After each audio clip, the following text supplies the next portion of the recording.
Hello and welcome to All Talk No Dice, the worst excuse for a D&D show you can find online.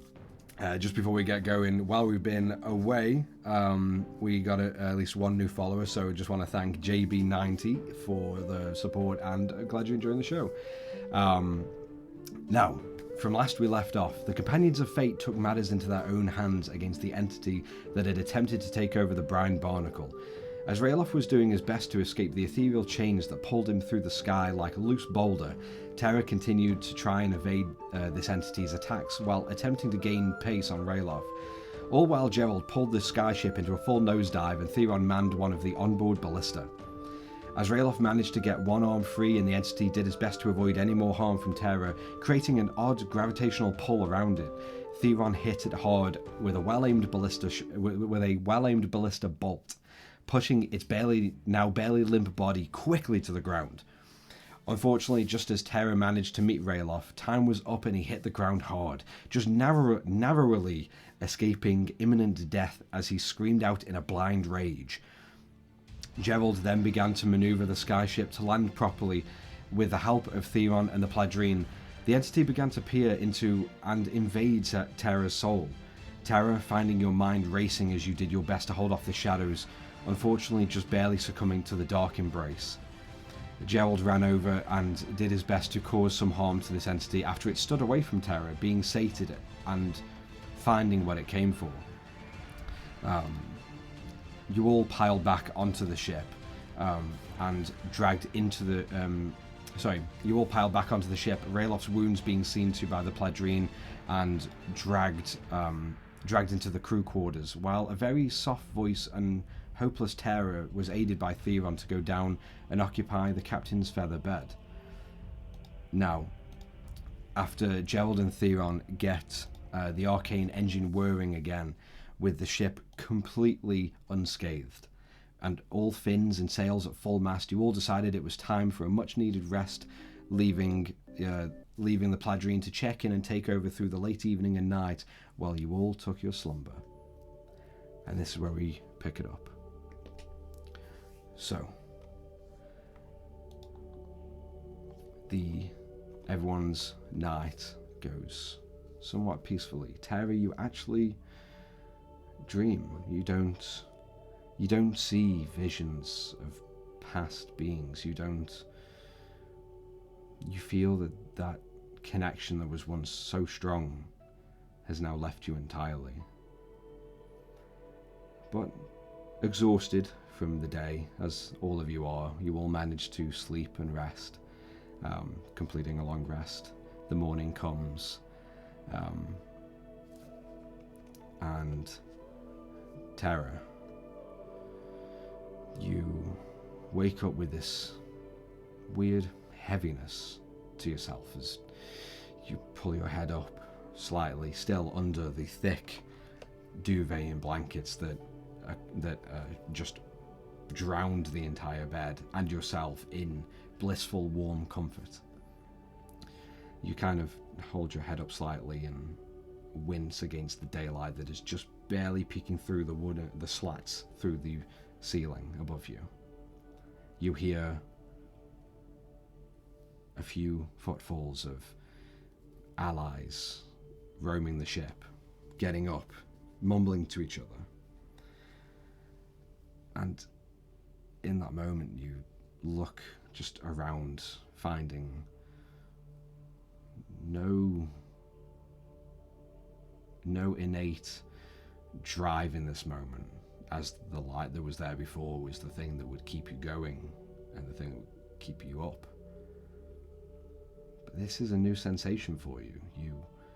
You open your eyes, and from the dark void that was your sleep, you're drowsy, your limbs are heavy, and your eyes sting slightly. But you look over just to look at your surroundings, and you find next to you on the small bedside table, you find a small piece of parchment left there for you. I will turn my arm and grab.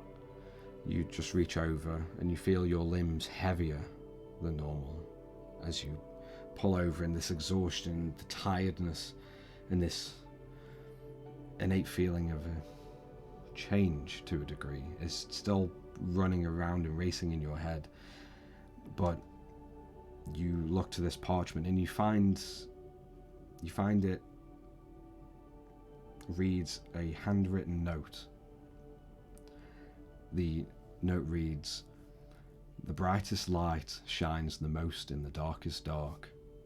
Find the spark that will illuminate the shadows that consume you once more. Sometimes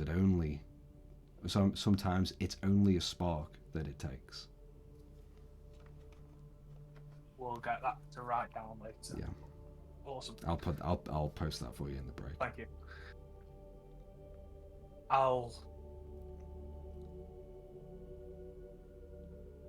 I will neatly, precisely keep it perfect. Mm-hmm. I'm going to fold it in half, fold it in a quarter, and I'm going to try to find if my clothes have been put somewhere else, or if I'm still wearing it, I'll put it in my pocket. You notice... I can't remember getting changed. Yeah, you are still fully clothed. And your clothes, they fit, Yes. but you don't really feel much cold or much warmth from the clothes. Yeah. And it at least in your mind, it's almost difficult to comprehend this. What's different? What's the same? It must have been a lot for me. But I'll take it as a weapon. yeah. Put it in my pocket. Okay. You pocket the piece of parchment. Everyone In a else. safe location. Everyone else, as you rise to a new morning and a new dawn, is there anything that any of you innately want to do? All of you in the crew deck, as well as Tara, you all begin, as you rise, you do hear just in the background just some very gentle bumps of pots and pans, and a slight sizzling sound coming from just between your deck and the deck above. I'll sort of not go into where Tara is, but I'll be sort of in the doorway as well. So, anything that you need? To Tara. Well, you turn around the wall, because there's only one separation wall, there's no doorway. But you turn around and you rest and you speak to Tara. And Tara, are you like curled away with your back to him, or? Yeah, I'd say Yeah. I'd probably seen the notes, cut it, and then Yeah. kind of lie to Okay, the side so- to think about it. Yeah, you just see Tara. You're sure she's awake because you see that note is not there anymore. But she's just curled with her back to you, and you just see through the sheets and the duvet, you just see her hair just coating down the back. Slightly darker, but yeah, still cuddled away. Well, I hear some pan sizzling. Hopefully breakfast will be here soon. Hope you can join us. And then I'll just... see a head nod, and that's it.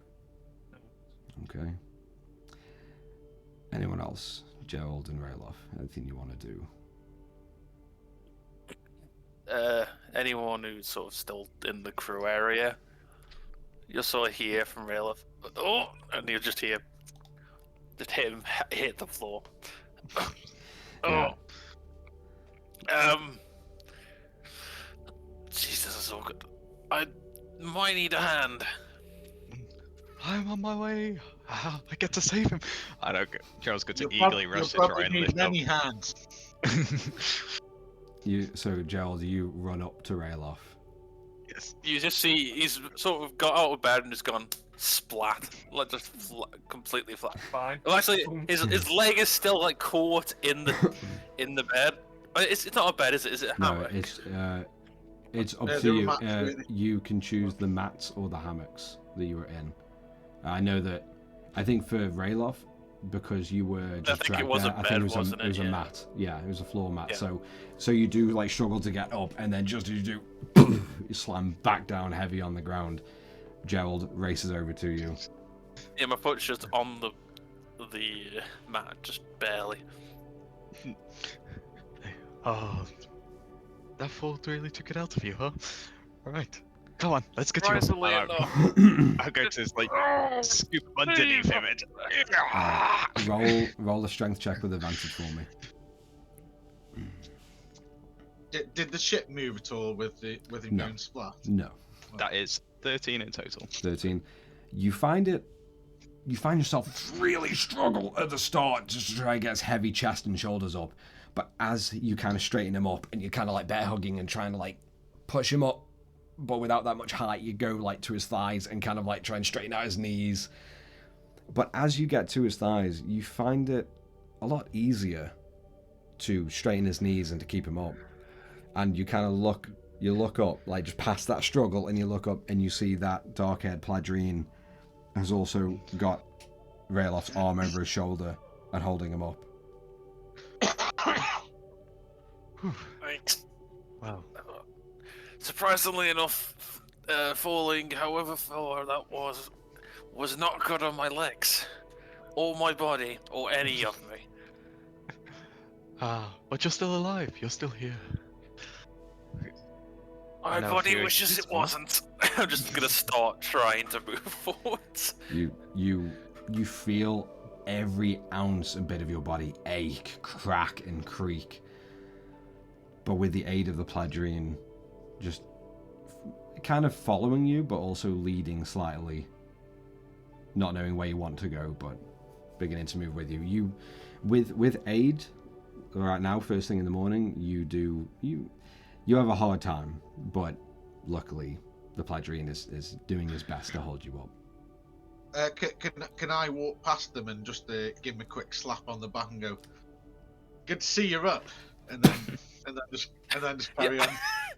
I imagine that Gerald and the Pladrine is just gonna struggle as my back does that. Yeah, and you instantly to the Pladrine try and like catch and hold, feeling you tense around and like around his neck. Just the muscles just go. And Oh, you they just bastard! Yeah, I know. and the Pladrine then looks to you, Gerald, kind of just waiting. To top deck, I guess. Let's get some breakfast soon. And you walk past the small pantry, and the door is open. You see pigeon food. Sorry, not pigeon food. You see sea biscuit. Oh, it's He's beautiful. dead. Forget that. No, pigeon food is daddy. Ignore me. But you see, I'll go see beautiful. you see sea biscuit just as you pass, like to get up to the top deck. You see that, whereas before, where she was very isolated into herself and making things but shaking and making mistakes and dropping things and pinging the pans everywhere, you notice she's still a little bit shy as soon as she hears the footfalls, and you just hear like a slight but while she is reacting to that, you see 4 of her tentacles just reaching out in a nice, more flowed, relaxed motion, actually cooking things the way they should be, and being able to focus on all of the timings of when things are cooked and when it might be a little bit overcooked, or some things are a little bit still raw, so she flips them without looking, as like 2 tentacles just go behind her and begin to grab some plates and just start setting them out behind her to carry up later. It's Master Chef. It's a very much it's a more pleasant sight. You just without any insight rolls, she is still very, very shy and unsure as to what she's allowed or not allowed to do. But at least this morning, you've noticed that she is a little bit more chipper. Can I walk past and just like lean on the door frame or whatever? Yeah, sure. Yeah, it is a small little door. It's very narrow. Even you would have to turn sideways to go in, like you have done before. Do you know how skinny Theron is? Do you know how narrow the doorway is? What? Let's make a roll. Yeah. It's one of You- those half doors that has still got a half door. Yeah, yeah. But you see Seabiscuit just laying things out. You hear the sizzle. You smell the meats and the eggs. It's a very pleasant smell. Yeah, I'm just like, you're looking more comfortable with yourself, beautiful. All right. And you notice that Beholder blush once more as the big eye turns away from you, begins to sweat even more, mouth stays shut. And you see the do tentacles. realize it'll get you everywhere. And she's just trying to look away from you. Just as you're very sort of like bravado-ish, leaning and just charmingly looking over at her, she is embarrassed and very oh, the headset died. Ouch. Sorry, I didn't see it. That's okay. She It's gone again. Somewhere. Woo. Great start, great start. you're good? Yes, no? Yes, one. Yeah, we are speaking. You're good? Come on. Okay, cool. You, as you are like charmingly leaning over the doorway and looking to it, she is, without any insight rolls, she is just embarrassed. She is shy, and she is very much blushing, if a beholder could actually blush, and very nervous around you. But Pinkish. happy, yeah, you're like a pinkish hue. Yeah. The first time someone's been happy with Theron in ages. Yeah. Literally. When you see Yeah, the yeah, party, you're right. Knowing that I want something good, I'll leave it there. I'll just smile at her and wink, and then sort of walk off. You just hear that the very flustered as the tentacles still continue to move all the dishes and pans around. Hey, it might give him more zip in her tentacles. You know what I mean? It's definitely giving her a little bit of a pep in the tentacle. But you make it up to the deck. I have a question. Yes. Is Mogwai in the room? With you? Yes. Yes. He is still curled, partly asleep. Okay. You can carry on. I just wanted to know if Mogwai was with me or not. Yeah. Awesome. Yeah. He is So still. he jumped off the edge of the ship. Yeah. Yeah. Kill The me. only comment he says. Kill me. Whoa. Yeah, Mogwai is tightly curled just next to you, maybe just half a foot away from you, in his own little, like, small area of the bed that he's wrapped some of the duvet to make it like more of like a kind of like a little nest under him and just around the edges. All of you get up to the top deck, and the dawn sun is bright as it blinds all of you against the a huge contradiction to the dim interior of the ship. As you get out and you have to squint and just adjust your eyes as the bright white flash goes over before you're able to see clear blue skies. You find the mountain range of Rumbleshore still underneath you, but just a little further back. And you do hear several taps underneath the ship. Currid, are you coming out? And you hear those taps instantly.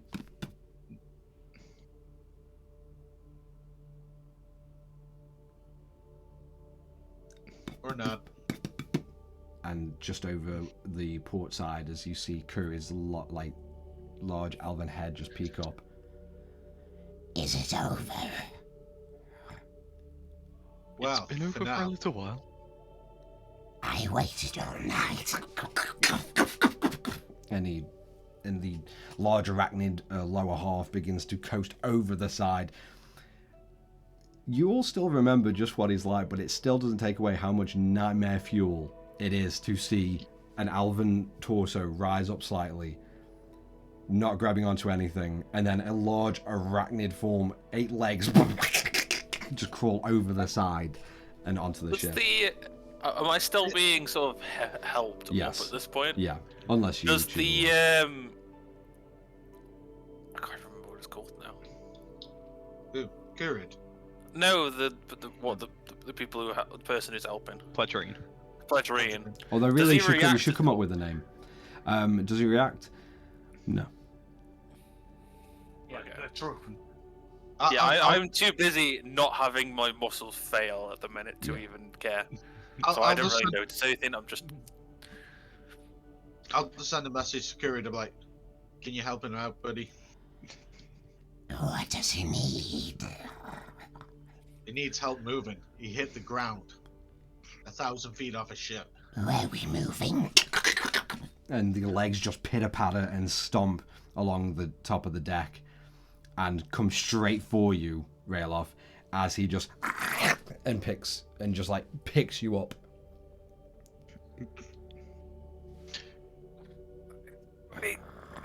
Oh, shit. Your muscles won't take any more. It's like, yeah, this is weirdly comfortable. Where do Okay. you want to go, little one?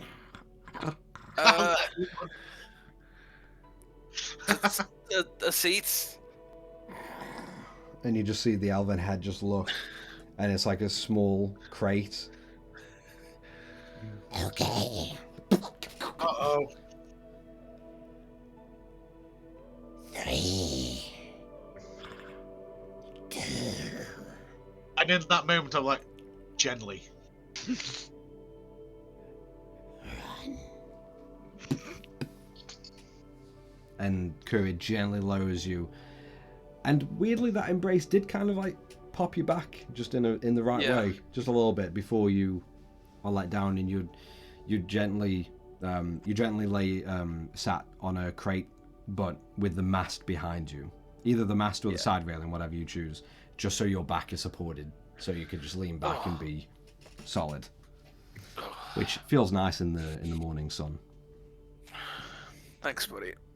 I'll just sort of try and find her. Yes. Yeah, I'm not. My eyes are just closed. yeah, just like, you end up grabbing onto one of the 8 legs and just patting it, Yeah. and you just see it. That tickles. Well, now that my erection's gone, let's find out where we are. You're just gonna see him after you saying that, just sort of looking, just sort of Your eyes, worried, just yeah, looking to you, just like what? Rayloff's eyes finally open just to give you one questioning look before they close What? again. There is no hesitation. Gerald's Okay. looking over the sides of the ship. Gerald, would you like to roll a intelligence check for me if you want to look at the map and figure out where you are now? Go for it. What's my intelligence? 0. 14. 14. I'll bring the map up. So I think the red marker was where you were before when you were crashing. Just over the night, I'd say you find yourself, and through the crash and the events of the yesterday, I'd say you find yourselves more about there. Is that it? Mhm. It's We been did one say- day. Did put it on We're like never- half speed as well. We'll never go and get to. We'll never go and get It to was Yoda one Fang. day. Yeah, half speed. Calm Not down. even that. It's 8 hours. Yeah, and also, let's face it, it was more combat and interruptions, not just a smooth journey forward. Yeah. It was a rough day. Yes, it was. It a was very rough day. fast. Unfortunately, it was straight down. Yes, it wasn't fast that way. We were going straight down. Lucky you went directly over the mountains. So, Gerald, you are able to ascertain you are more towards the shoreline of Rumbleshore of the large mountain range, but you are slowly making way, maybe a little bit more back on course. Yeah. I'll go to the wheel and I'm going to correct ourselves a bit more to go. I'm going to try and go more for north. Oh, sure. Yeah. Yeah. Okay. And I'll just look over at Gerald and be like, oh, someone thinks they're the fucking captain. I don't see you planning our route. Speaking of which, do I see A captain? Yeah, little right cunt here. bag, wherever he is? Which one's a little cunt bag? What Theron? Which I one do you actually- think? Which one do you think? Mog. Definitely Theron. Yeah, Mog. No, don't get his voice out. Too bad, motherfucker. Ah.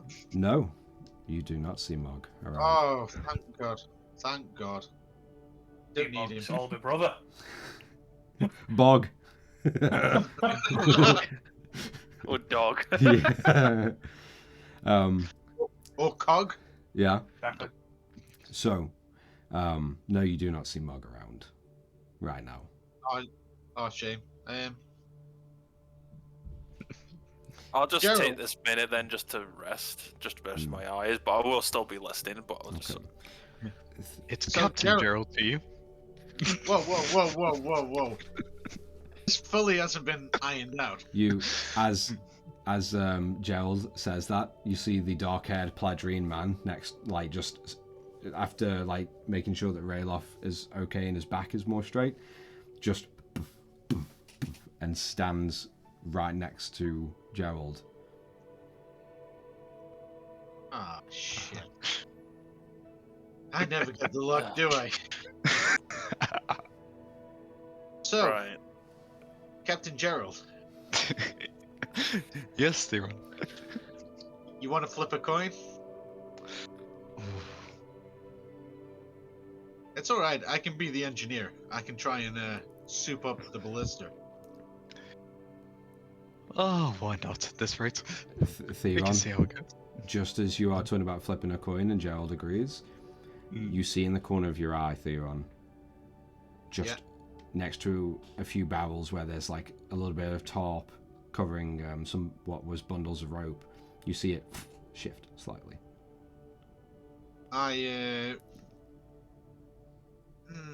I'll ready a spell. What are you readying? I don't know, I need to log on to this. Talk about prepared. Okay, I'm just saying, you know. No, I'm just waiting for the tablet because I had to put my pen in. I'll just do I'll prepare just a mind sliver, just a cantrip. Okay. Well, what are you readying it for? Just in case I need to shoot at the fucker. Okay. So readying a spell, you need to tell me. So are you going to cast the spell at a target if it becomes visible, or if it gets in range, or what? No. If it becomes a threat. Okay. Only. So if you get Only- attacked. Okay. Yeah. Yeah. Only if it comes at us and it's a. So you like Theron, you look and you hear that slight little rustle and ruffle of the tarp, and Gerald, just as you're like trying to find a copper piece to flip, you don't hear an incantation, but you hear a slight and you see like just some arcane holding in Theron's hand, just aiming towards the side. Come out, wherever you are. Roll a persuasion check. I swear you're Ooh. just seeing things. There's nothing up here. I don't actually know when my dice is there. One we're rolling. Persuasion or intimidation, your choice. Okay, 18 plus something. Persuasion plus 1, 19. Okay, yeah. The tarp next to a couple of barrels that no one really paid attention to before just unfurls, and you see the tall, lanky drain pipe humanoid of Mog. Listen, I wasn't hiding. I was just taking a nap. And also, just while we're talking about it, I should be captain. I am the captain now. Well, I don't have a 3-sided coin, so one of you's gonna have to trade out. Gerald. I am not trading out. Gerald, if the coin lands on its edge, Mud can be the captain. How about that? Yes, definitely. That's not how it works. I was the first mate before L'Ariel died. That means I'm the captain. Mark? You want to put it that way? We killed the captain. Yeah, consider this a successful mutiny, and you lost out. No. There is no captain after L'Ariel. It is me. Mark? Do we have to kill Mark. you as well, Mark? You can Mark, try. Mark, Wait, I'm just gonna throw a javelin right next to him. I am done. Wait, what are you? I don't care. Roll an attack I'm roll. in the mood. I'm not throwing it at No, him. I'm throwing it next to him. I know. Yeah. I just want to see how accurate you are. Roll a attack roll, then an intimidation check. The 2. javelin. It hits him. 17. 17. Rayloff, just as this argument is building, you just weakly just go into your bag and pull out one of the smaller javelins, just throw it to the side, and all of you just see it go and just wobble in the side railing right next to Mog's feet. What was that for? Oh, his arms still work. Nice. I did not fall over 1,000 feet for you, who betrayed us, to still be a part of When our did crew. I betray you? Oh, actually, Theron will step in at this point. He'll be like, Rayloff. In all honesty, I don't like Mog, but he did actually help us out. Because I'm worthy of being a captain. I help my crew. In all fairness, fair point. Although you did bring over the evil entity that proceeded to kill most of the people on the ship. When did I bring him over? No offense, Gerald, but he would have gone on the ship either way. He's He way was It's already not- on the ship. It's not as if I knew any different. I thought it was Ariel's dad. Okay, Mog, how about we leave this, have breakfast, and then we all meet up for a group chat. We can figure out anything else after. Let's just have fucking breakfast. Fine, Jesus Christ. that's fine. Jesus. But the first rule when I'm captain is no javelins thrown at me. Otherwise you don't What are you eat. gonna do? What are you gonna do? Chuck him off the ship? He's already done that. Yeah, we can't kill No. him that easily. Lame rest first, God's sake. And you see Mog kind of like trying to straighten out his coat. Whatever, guys. And he just like Mog! and he just sits down on a small crate and crosses his arms and just looks at the floor and just waiting for breakfast to turn up. Is he close to me? Like, within 10 feet? No. No, Oh, he's, no. he's sitting away from you. Yeah, he's not going to just go pally sit shoulder to shoulder with you. No. No. How could I said kill 10 him? feet. I didn't know how close to javelin at me! I'm gonna go up to the javelin and just be like, okay, that's a new feature. Is he close enough to throw about something your feet? to? Not at, throw Yeah, to. yeah, he's about, I'd say, 15 feet away as you're on one side and he's on the other. Also, Gerald, as you and you mention the new feature of the brine barnacles, you see two bigger hands just wrap around it. Oh, out of interest, as Gerald's Thank you. by the staff, can I sneak towards the wheel of the ship? Roll a stealth check for me. Yeah, that's where I was going. And it'll go against Gerald's passive perception, which I've got here. Oh, fuck. You haven't got the observant feat, have you? No. Maybe. I'll throw. Yeah, I'll be fair. I'll throw him a bag of rations. So just Okay. like a bag of nuts and stuff. Okay. So throw it sort of land on the not a table. I imagine just a crate. But just throw it Yeah, on just the well, crate. just as you just grab it out of your pouch and on the floor just in front of his feet. And he just leans and grabs it and looks to you and just nods and begins to eat. 15 plus 1. That is just what you needed. So yes, you do. You are able to sneak to the wheel, as Gerald you see is more focused on the Pladrine, on his now weirdly personal god, Pladrine, pulling the javelin out of the side railing. But yes, you're at the wheel. What would you like to do? Just act smugly. you just grab onto it. Yeah, you just grab onto it and just.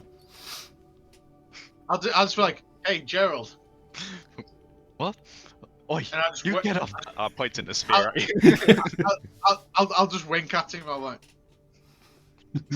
Oh, just sort of debate, just sort of like, Can I have a look at my pot of pleasantness to see what plant's grown?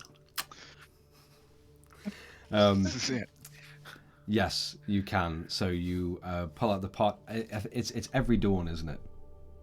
A new. Once per day, it just says. Okay. You find that as what's grown out of the pot is a. You notice or you see the sort of jet white sunflower almost, but with like gently cyan and blue fading petals that fade from white outwards to that cyan. And it's a weird mix of forestry that you haven't really seen before. No. Sod it. Just for the sake of the roll. Do I recognize it from any books I might have read about No. plants? No. Okay. No, read. I didn't even know you could read. He's a smart cookie. I am very wise. You all begin to hear a very soft of tentacles just slapping and. Do I notice it with my passive? Yeah. I was like, "Hey, beautiful." So friendly. oh, saved by the bacon. I'm gonna lower the spear. As you notice, like in the center of the deck, as all of you kind of like potted around a little bit, Seabiscuit just puts down 3 large, almost like cutting boards, but with mountains of gorgeous bright yellow scrambled eggs with bacon and sausages, with weirdly that you didn't know 3 different kinds of bread. Some more moldy than others. Yeah, and she displays it all out. I will. And she quickly I will darts off. Can I lock the wheel? Yeah. There's a small mechanism underneath you. Lock it. Yeah. And then Seabiscuit comes back up with the plates and puts them down. Can I make 2 plates, and I'll go back down deck to at least give Terra. Sure. Oh, actually, can I make like a 3rd plate for Mogwai? Might as well. So sort of. Yes. Yeah. One here, one on the hand, and then one here. Yeah.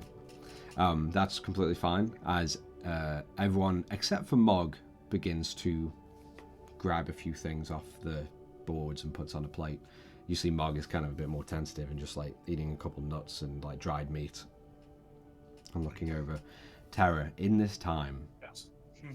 is there anything you want to do or wanted to do? I want to sit up and stroke Mogwai to see if he reacts to what happened last night. Sure. If he seems more disturbed, try to calm him down. Maybe. You begin to stroke Mogwai, and initially, as he's curled up, you just hear that cute innate, and you notice as his body just and stretches out, and then looks to you, and looks to the I'll go to hands. scrub my belly. Yeah. His belly. And as you go for his belly, you notice his body kind of freeze for a second. At your hands.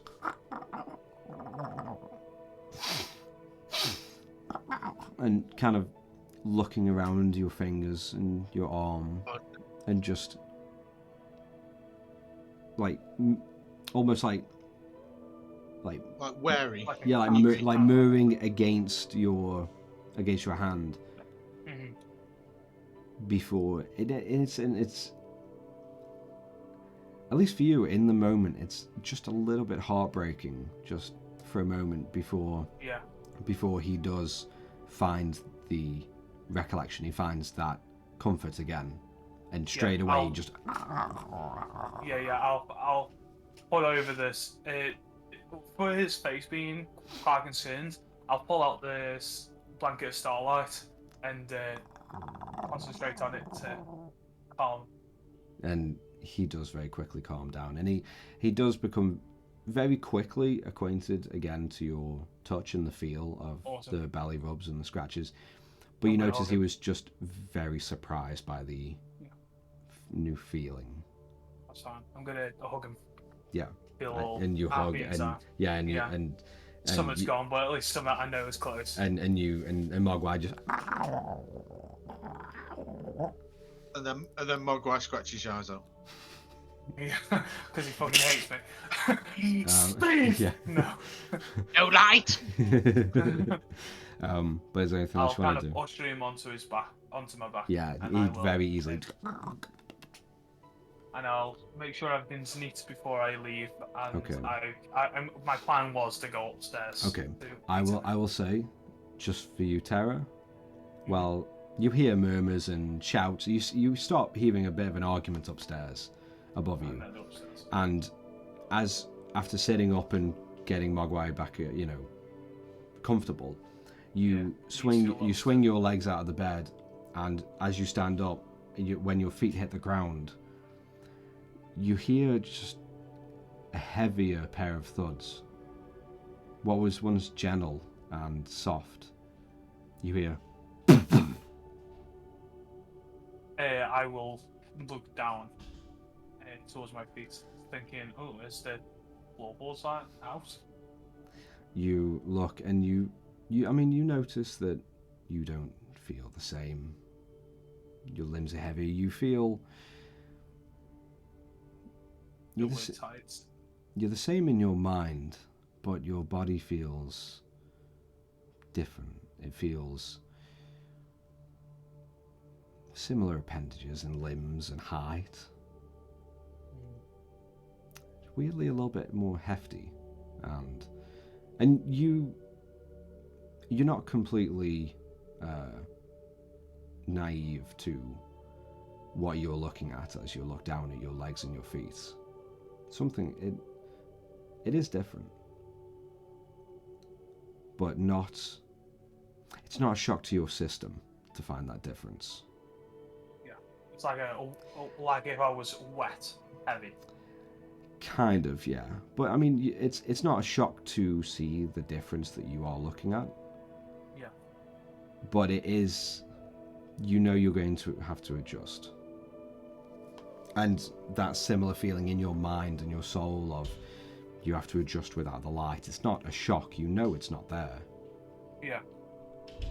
But you have to adapt and adjust.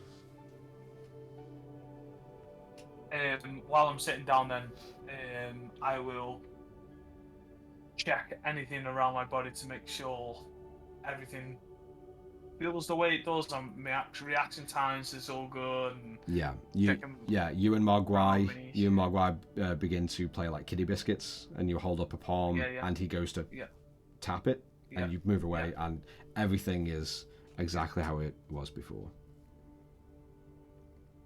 Okay. And as you get up, you hear an innate creak from the bed as you kind of put more weight on as you get up. But you feel fine. probably me movements are a bit more like my body's aching. Yeah. But I'll As you kind of feel a little bit stiff and creaky as you begin to move. The one major thing that I have to mention to you is that you, unlike other times when you would have these visions through the night and then the dawn would come and the first thing on your mind would be food for your mogwai. Yeah. I don't feel. You don't feel hungry. You don't feel thirsty. You feel completely sated in any of those two needs. And as you begin to go through the crew deck, Yeah. your footfalls heavier.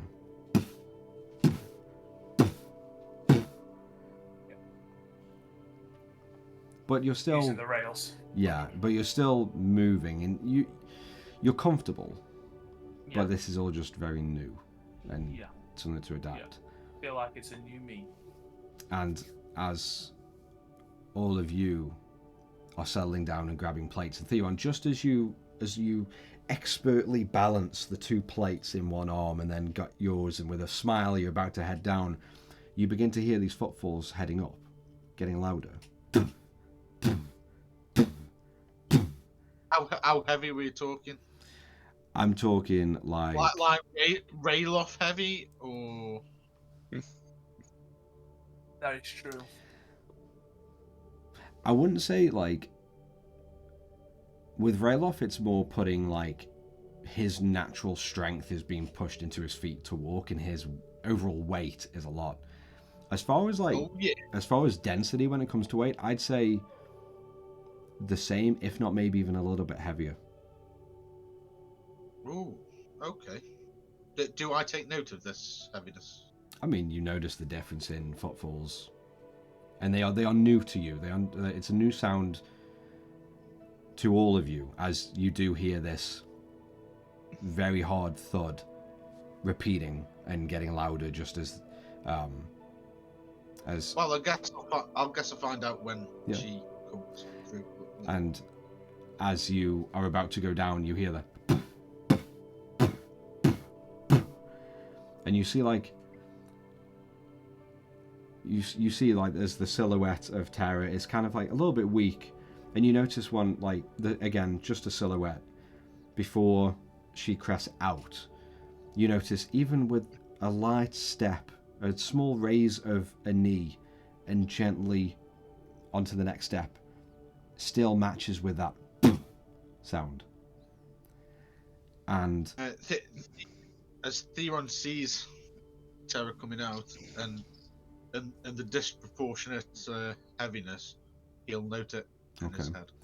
And as Terra steps out to the light, with all that's gone on, well, depending on what is said, but sure. He'll note it. No problem. And Terra, as the dawn sun hits you, you adjusting your eyes slightly. Would you like to describe what everyone else sees? So, I don't care. Sadly not. No.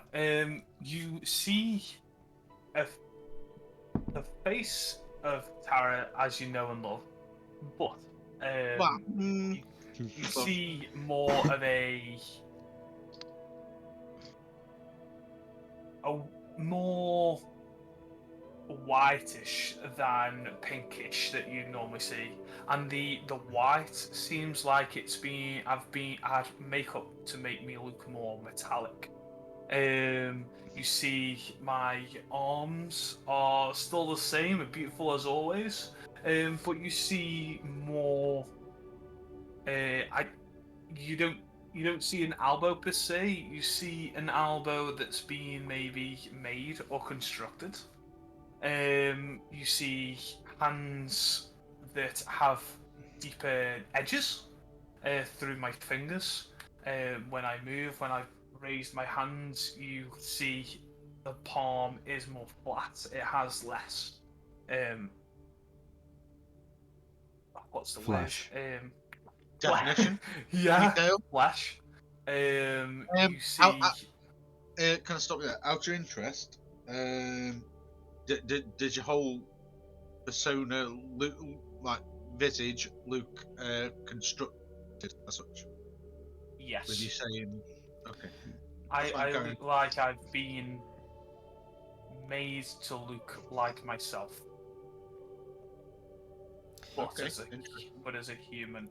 And, Almost if you were forged. Yes. and just Precisely. and going off of that as well, you all notice this But what?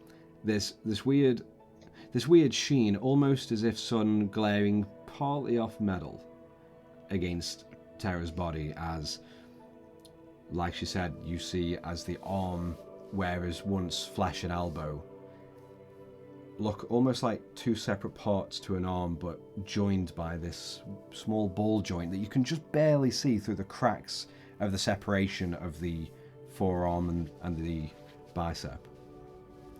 And very similar to her hands, and you see multiple little ball joints for the knuckles. The hands smooth and no flesh, but the complexion is pasty white, but still that shimmer on the face of something solid and not soft and plushy. My lips look a lot paler than my peachy lips. I know. It looks like you need food. Do you want any? I'm okay. Yeah. And I'll go to move and sit down. Even the gentle movements, of Tyra's form begin to rack the top deck with. Are they clunky in nature? Not clunky as in like anything loose, but just firm and like something hard hitting wood. Something like basically dull metal hitting wood. Would Rayloff recognize the metal on wood? Yeah, all of you do. You Okay. All of you notice the change in appearance and definitely the change in seemingly her body weight. Although the visage itself, she still has the slim, petite hourglass figure. Yeah. But she just seems, other than notably different. The form is also denser, whereas she's not bigger in any way, but she just weighs a lot more. And as she walks past, I'll like to mentally, telepathically send a message and go, Tara, you look kind of different.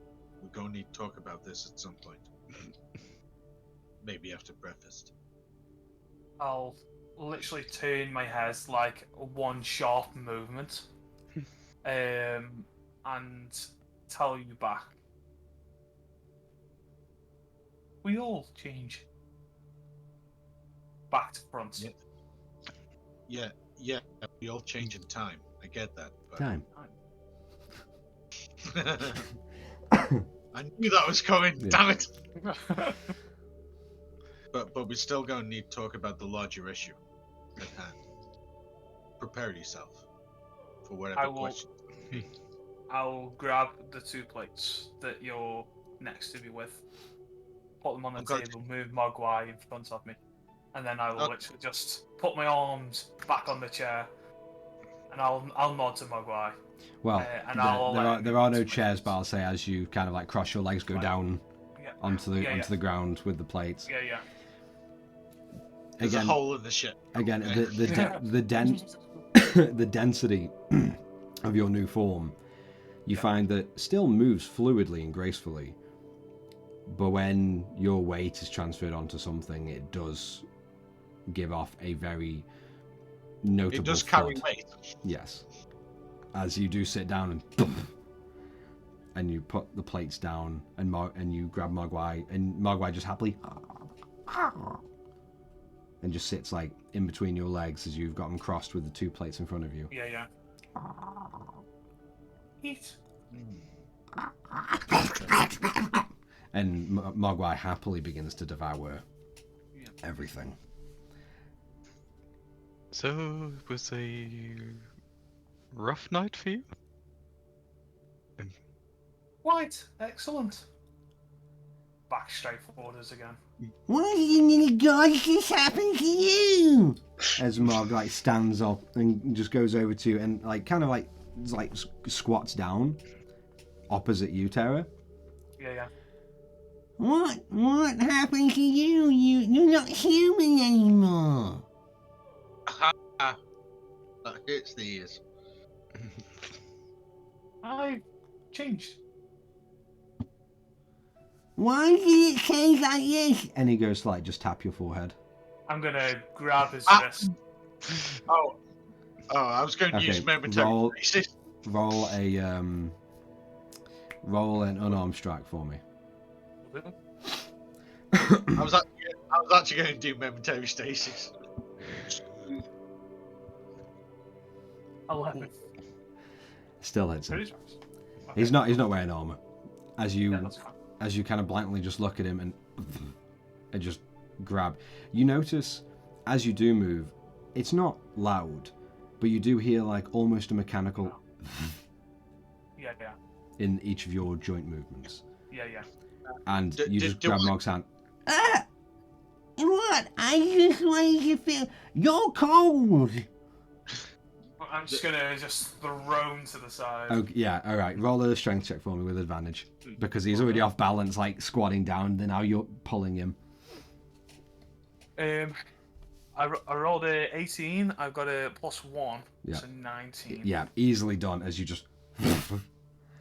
And again, more so to you, you notice the like weird noises coming from the joints. Yeah. But you do throw Mog, and he just and just like was dropped to the side. I didn't mean anything by it. Touch me. I'm sorry. Can I send a telepathic message to Mog if he's within range? Yeah, he's within range. Oh, okay. I'll just be like, Mog, calm down. She's been through a lot. And Mog turns to you and openly says back, I'm not angry. I was just curious, but then she hurt me. Mog, let What? it be.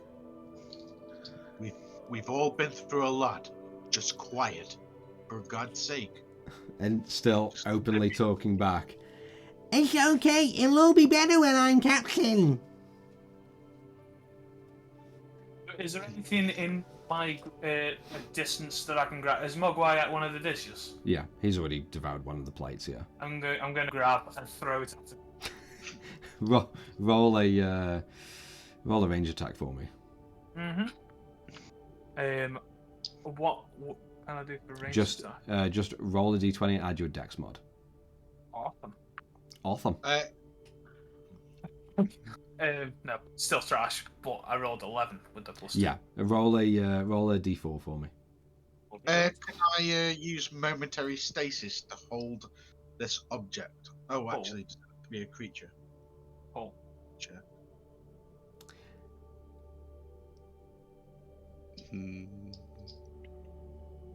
Yeah. All I'm going to say is as I throw it, say no. Just no. Okay. So what If was it it? stops, Just, it stops. just a creature. Yeah, Okay. it's just a creature. As Tara, you just grab the dish, and as you say no, and you hurl this plate, not with a lot of wine back, just almost, Grab. and it, and just smashes over Mog's head. That wasn't nice. As he turns onto the side, and you just notice like some blood dripping across his face from his head. I'm seeing the light. Oh, calm down. I get to go to him and just, I'll cast Cure Wounds on him. Instantly, It still hurts. Yeah, he gets 9 points of oh HP. yeah, no, he's remember? topped off. Yeah. Yeah. But, let that pain be a reminder. And the Pledry next to you just looks down at Mog and then just walks away with like almost shadowing you, Gerald, throughout this entire portion. Although, Tara, You definitely seem to have more strength now.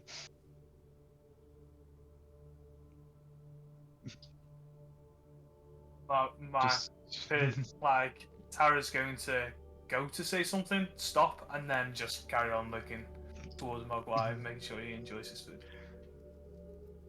I'm just constantly looking at Terra Is there any cups? with fascination. Yeah, there's a couple cups Close. that Seabiscuit had placed out. I will bring She one. I'll She drag one throws closer. August. I'll drag one closer, and I will practice trying to grab it without breaking anything. Alright, And then once I've got roll a strength check for me. Natural 20, that'd be a sewer amazing. it did trash. Fifth, it's 5. 5. You grab it, and you do hear like a slight little in the wooden cup, but that like just controlling that sort of like in being a little bit weaker in your grasp. Yeah. You are able to hold it fairly comfortably, although you are actively trying not to hold it. Yeah. I'll put the cup down, and every so often you're gonna see me trying to pick it up without crushing it anymore. I'm trying to practice my grip to make sure that if I touch someone else, I don't go, "Hey, whole arm's gone." Hey, door, crush. Oh, we can't go through the door. I'm just gonna try to practice my touch. Okay. That's alright. This is disconcerting. I can't deal with this. And I just go, you are what you say you are. And I'm going to cast Seeming, and I'm going to change. If Tara lets it, it's nothing, no save. But if she does try and resist it, this is a charisma saving throw. Okay, And also the same is going to happen to Rayloff. And also to Mog, actually, as well. Yeah. Because I don't know what you're doing, I will. Mog's going to try and resist as well. Go for it. No, natural 1. Good first roll from the DM. I'll say no, probably because I won't react in time to it. I'm focusing more on this cup, so I won't bother. Okay. Alright then. So, Tara, you're just going to have your normal old human form appear. Essentially, you are going to look human again to me and to everyone else around you. Rayloff, you're going to be wearing less clothes, more tight Speedos, and that is pretty much it. You're just going to be same muscled physical appearance. Oh, I see that as well. Yes. Yes, if you look down and look at yourself, you'll see that. And then Mog's just going to have "not captain" written across his forehead. As And he's T-Rex just does as well. His appearance has not changed. as he's just curled, and then he like feels like this arcane wash over him, and he's looking. Do you actually do anything to me? Oh no, I was just messing with you. Don't worry about it. Oh. I mean, it felt weird though. And he's just looking at you with "not captain" written across his head, stamped like a perfect tattoo across his Oh forehead. yeah. I'm going to turn at him and say, "Ha!" Right. I think And then look at Rayloff my wouldn't own notice hands. initially, but then when he goes to food, he'll just sort of look at his arm, just. What? Oh, it's much nicer this way. I can relax more. I'm And all this going to take that as a compliment and not question that, for the sake of not being in the mood. That means that Gerald much prefers you wearing less clothes. Yes, I get that, which is why I said I'm going to just take that as a compliment and ignore it. Have you seen you with less clothes? That is the question. Oh, there's no ignoring Gerald's field of vision. The question, does that mean that those are the real muscles from Rayloff, or is that Gerald's fantasized muscles of Rayloff? Make a roll. It's up to Gerald. I'd definitely go with like fantasize a bit more. Like, but I've been because we've been on the Doom Whisper together, so I've grabbed onto his legs, I've lifted him up now, I've felt his body. I've got a fairly decent What? understanding Fairly of what good, yes. Rayloff So- probably looks like. So That's what Ralof, I'm you talking about. look down and it is all very accurate, completely accurate, except like your back and your arms are just a little bit more vascular, a few more veins and a little bit like tighter to your muscles, whereas you are very muscular and very vascular, but you're a little bit more like broad strength, like bulky with a bunch of muscle. But you look a teeny bit more ripped and defined with every single ab just... Yeah. Is he look weirdly shiny? Yes, partly glistening in his banana hammock speedo. Oh yeah, they Love are it. bright reds. They're nice. Yeah, fully oiled body. Yeah, a nice sheen against the grey Like skin. posing face. Mm-hmm. Yeah, lovely. Right, this is Oh, going yeah. to last for 8 hours, by the way, so it's nice. To be honest, I'm loving this. I can't even say it. Objectification. Yeah. Yes, of Rayloff. Yes. Me too. I love Rayloff being the object of our sexual desires. I will Well, say. one of our desires. I will say, as the day is getting started,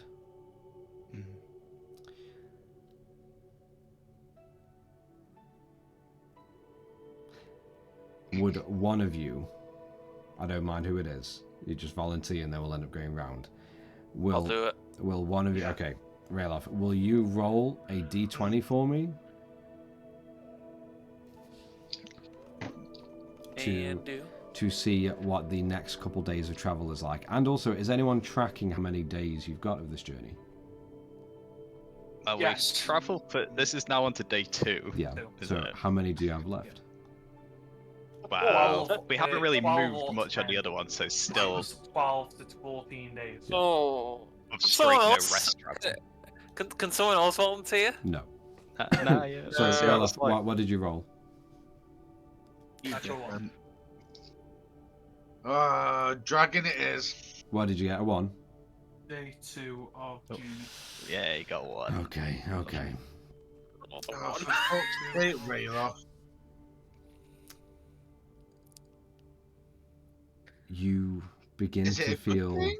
You begin to feel the breeze pick up slightly, always between the knees, in the butthole, and all the wind just begins to and hammer against different sides of the fins and the sails on the ship. And over the course of the next 2 days of travel,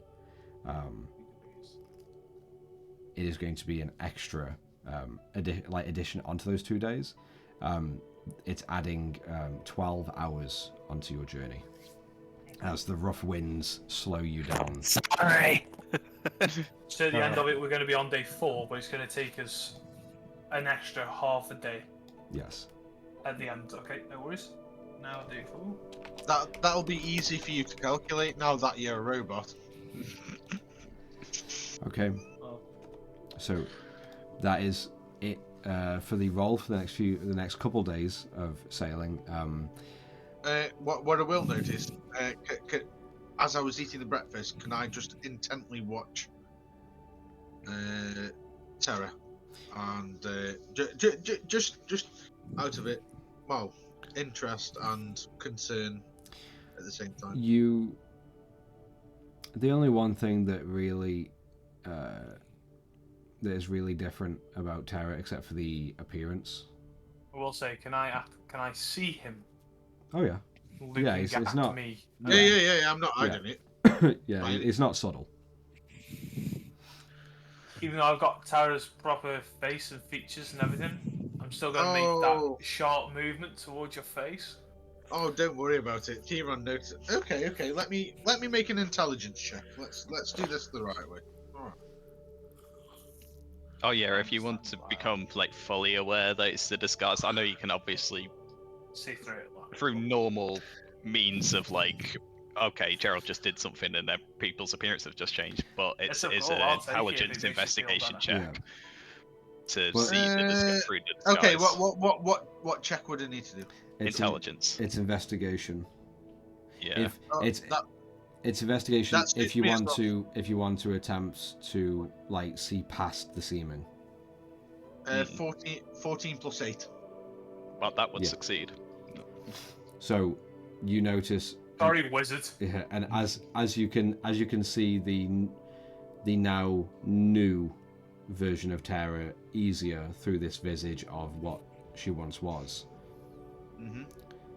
You do notice that as Terra's just looking down towards Mogwai and he's finishing up the last plate, not only has she not touched any food herself or water or anything or coffee, And I'm eating food as this is Yeah. happening.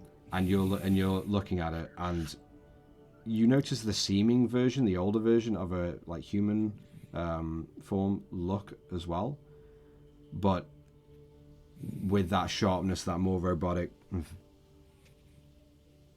actually don't see me open my mouth or my nostrils or nose to fluctuate at all. To breathe or flare. To breathe. Yeah. Yeah, you see me not breathing. It's fine. D-Run doesn't judge. I don't have an exhaust pipe or anything, not a black smoke. I am just Zill. I'm the pinnacle of CO2 emissions to I don't make no carbon, I don't make no oxygen. I'm a trash tree. But yeah. I'll look over to Gerald and sort of discreetly, just not on that. But yeah, I'll say, like, try and be discreet. Sort of just go to him and just go. I will activate the eye. That's what I want. All right. I'm guessing that's what I want anyway. You activate Sheila's prying eye that is inside your Kenku skull, and what are you looking for? I'm going to look at Tara to actually see if there is anything else to do with the Warforged body thing. You let that wave, like sonar, expand away from you. And as you put your focus on Tara, you look. You still see the humanoid form, just colder, sleek. You don't really sense any kind of like arcane necessarily, but more so a little bit duller and more rounder around the edges. Like just more clockwork than any arcane power source. Okay, interesting. Obviously you can't really tell anything like too much more, but you notice, like, you can see she comprehends everything that happens, and but you just feel she is more of a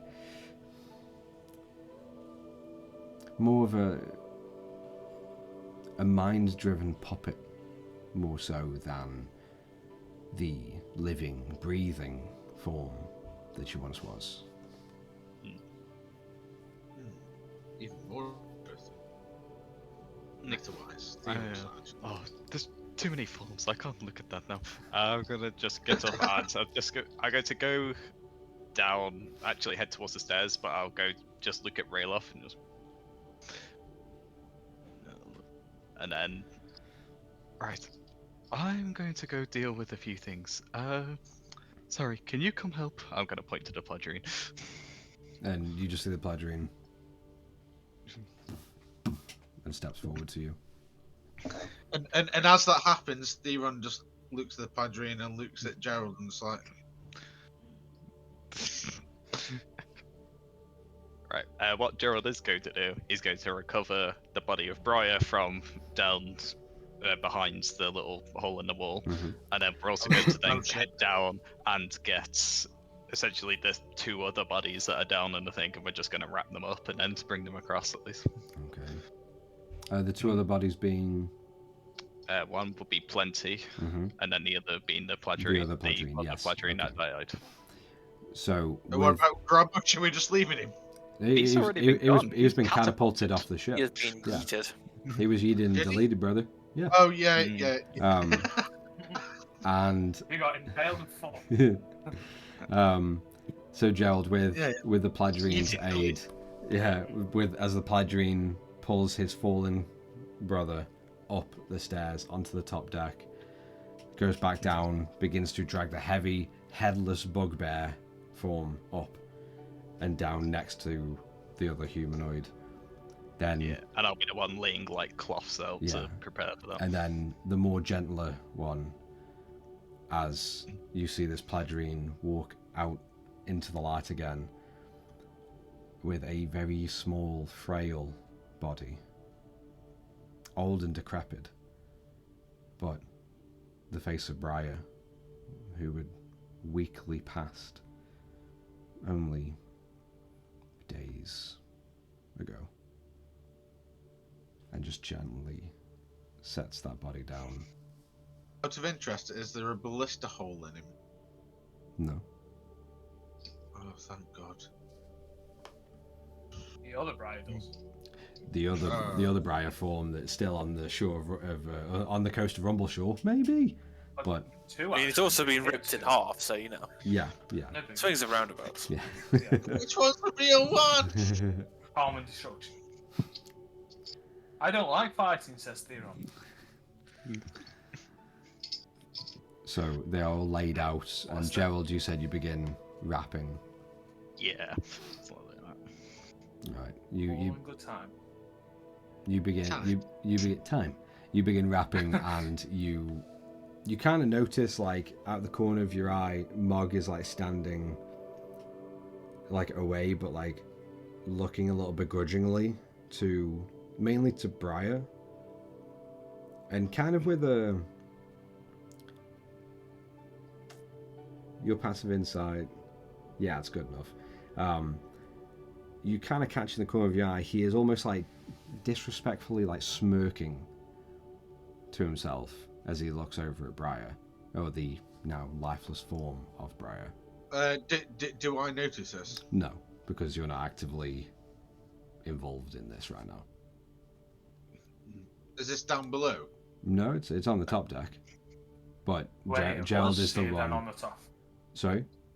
Do any of us see who was still at there I mean, sitting down? I'm only saying that Gerald notices it because he is actively he actively notices it as he's wrapping the bodies, while others, like the rest of you, I don't know if you're doing stuff or you just want to say that you're also paying attention to everything that happens.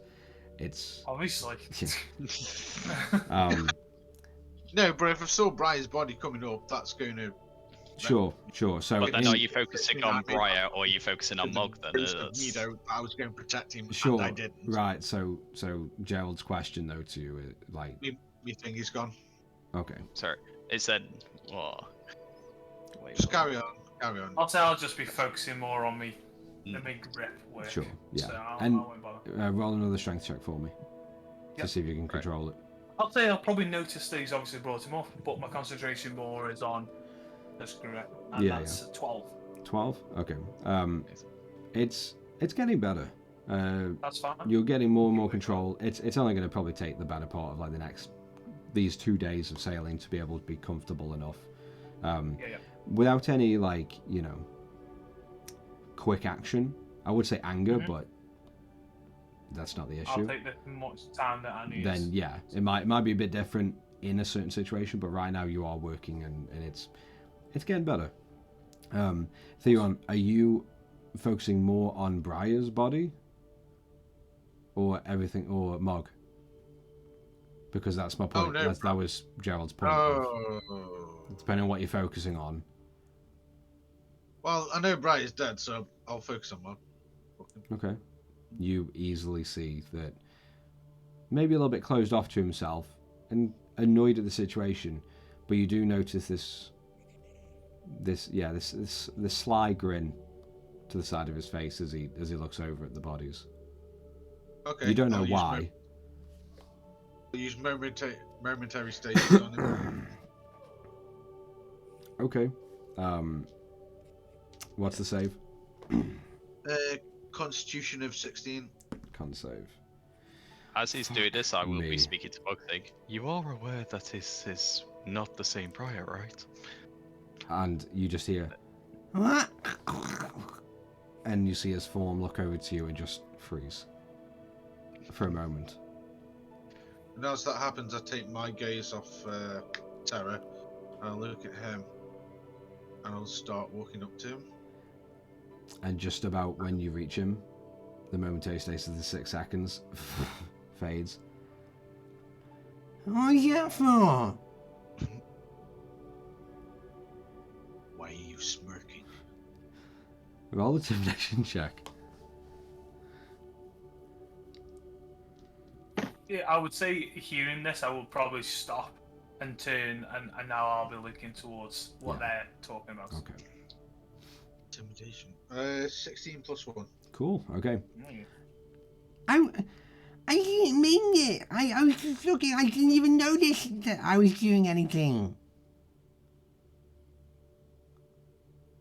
I'll just continue looking at him, and I'll think in his mind like, I can read minds. You best tell me the truth. And you hear in your mind as he replies Deception back. check. as he replies back. And I can kill people. Don't forget that. What? I couldn't hear nothing. What did you say? Like, I literally did not understand a word. He said, I can kill people. Don't forget that. I'll just carry on staring at him.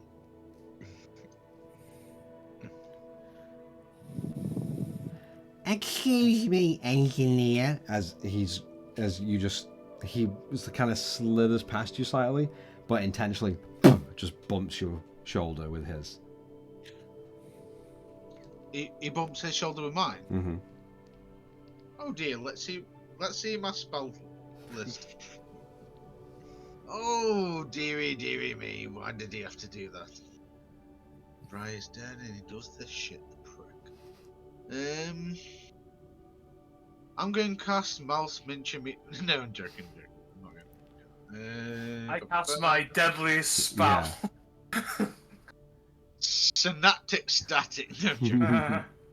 Fireball. Okay, I'll let him do it. I'll let him Yeah. do it and just see what happens as he passes. If he smirks, he makes any kind of like little dickhead move. Oh, no, continue. he bumps your shoulder as he passes. Looks like you kind of like seem like continue like facing to walk down, and you see him like his head like kind of looks to the bodies and then back at you, and just as you see the side of his face, you just see a. Hey, with me seeing that, did I see him smirk? Yes. Okay, I'm gonna stand up. I'm gonna follow him. Okay. At that distance. Yeah. But once he goes down, I'm gonna go down. Okay. And no. Is this how as he passes me? He passes you, and then a couple steps later, you see him kind of look again at the bodies just before he's going to go below deck, and he looks and he does smirk towards you, Theon. Am I in range to do a grab on his clothing? Yeah, I mean you can like take a couple steps and go to grab. Yeah. Okay. And as I see this in my very perceptive eye, I might add. Mm-hmm. 24 eyes. I'll just do the grab on the thing, and I'll just be like, "Where the fuck are you going?" Roll a unarmed strike for me. Unarmed strike. I'm stretching out here. Is that a strike? It's a And grapple. it's Technicality. you, to be able to grapple someone, you need to make an unarmed strike to attack. 15. Yeah, that hits. Yeah, as you, just as the morning has took a turn for the weird, and adjusting to Terra's new visage and mannerisms and everything, and all of you can just piloting the ship when no one knows how. And just as the tension, it becomes a little bit more somber as the three bodies are laid out. the tension grows slightly, and as Mog is about to walk down below deck, and Theron, you just grab and yank a little bit. It's a backwards grab because he's walking past me. Yeah, as you grab onto the back. You grab, and you see Tara has stood up as well. With the awkward silence before the ramble of footfalls on the deck, as you yank Mog back to you, you all hear, as Tara kind of gets up, you do hear that a slight of the joints move, with maybe, at least for Theron and Gerald, you do hear, with that whir, you hear you hear the ever so faint ticking of just, with the, just behind the whir, ever so faintly, almost silent and unheard. And the quiet and that focus on Terra is broken as Theron grabs, yanking back Mog, and you hear near enough onto his ass straight away as Theron is standing over. And just as all faces, Currid, the Pladrine, and all of you turn to this noise, that's where we're going to take a quick break and come back in just a little while. What a weird fucking morning. But rested, and everyone happy and healthy. More or less happy. Alright, to everyone, thank you. Everyone's watching, thank you very much for sticking around, and hope you're enjoying the show. We are going to go take a quick break, like always. Go get some snackies, go to the bathroom, so go do the same, and we'll see you back in just a short while.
Welcome back to the game. As we come back in, as the Companions of Fate awake to a certain surprise from Terra of a change of form and body, and maybe even mind to a degree.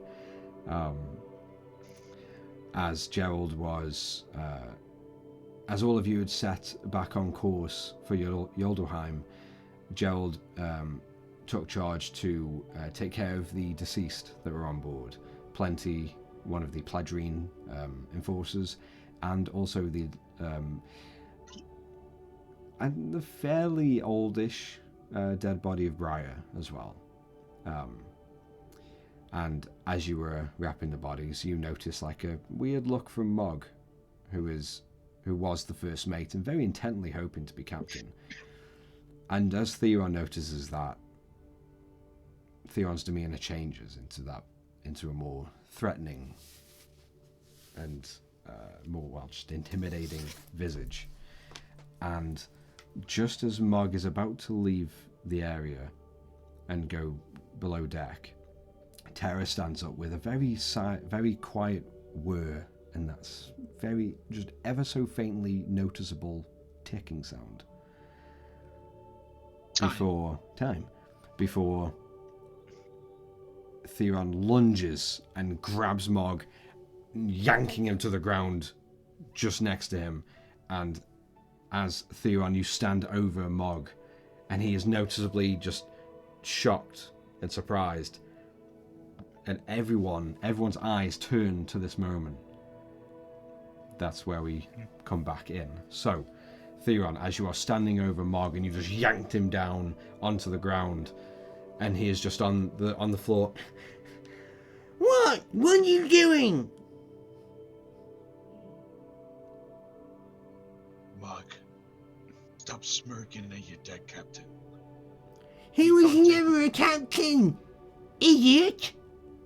It was Ariel, and then it was supposed to be me. He was her dad. He was never a captain, moron. What I'll do is I'll just put my finger on his mouth, and be like, shh. And he's just going to try and bat it away. That's fine. Does a 15 hit?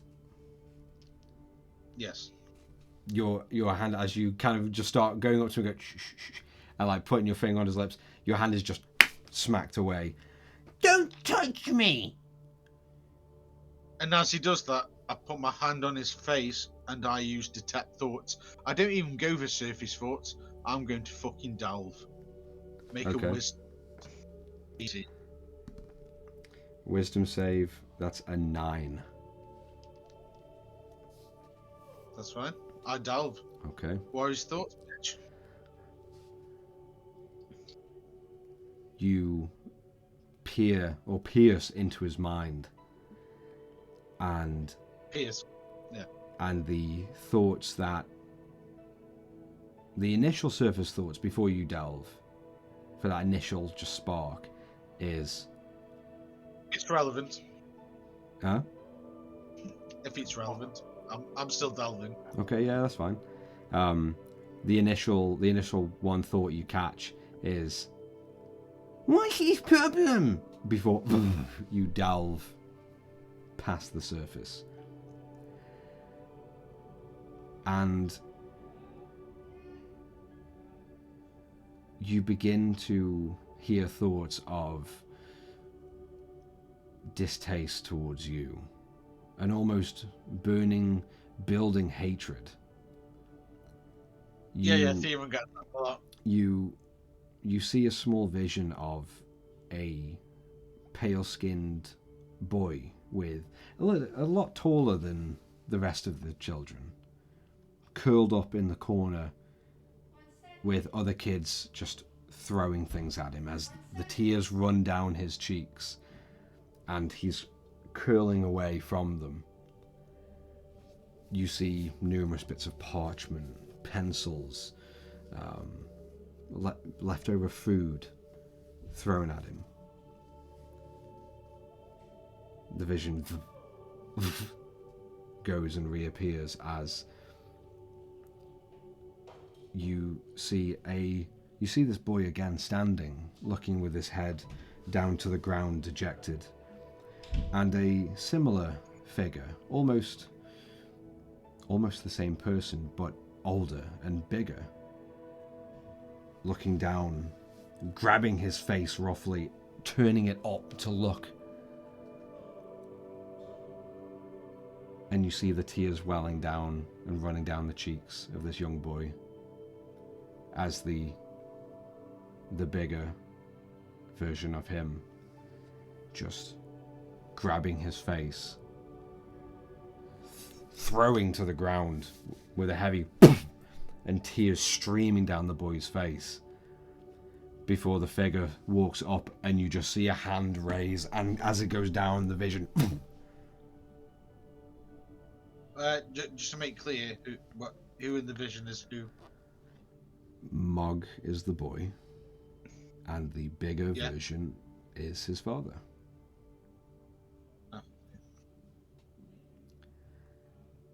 And with what's going on right now in the immediate, you find that the thoughts as you've delved deeper is all of this coming back, and everything that has been or is being done to him is exactly, well, it matches perfectly to the deeper thoughts that he holds inside. Okay. As he comes out of it, I'll grab him close to me. He's going to try and push you off. Okay. 12 to hit. What? Am I resisting this or? No, 12 to hit. You're AC. Yeah. He hit me though. As My armor's like 18. As he just grabs and just shoves you off, and you begin to see tears welling up in his eyes, and he just kind of, almost like a kid having a tantrum, he shoves, and then like his feet begin to like kind of kick away at you in an attempt to escape, but also to get you away. And you just hear Mog, Just leave me alone! Stop! and he just bolts down below deck. And as he bolts, can I send him a quick telepathic message? I want to. You need to see if him. I'm close enough, I would want to stop him. If I'm close enough to make a grab. If not, then I'll say you were just a few feet behind Theron, so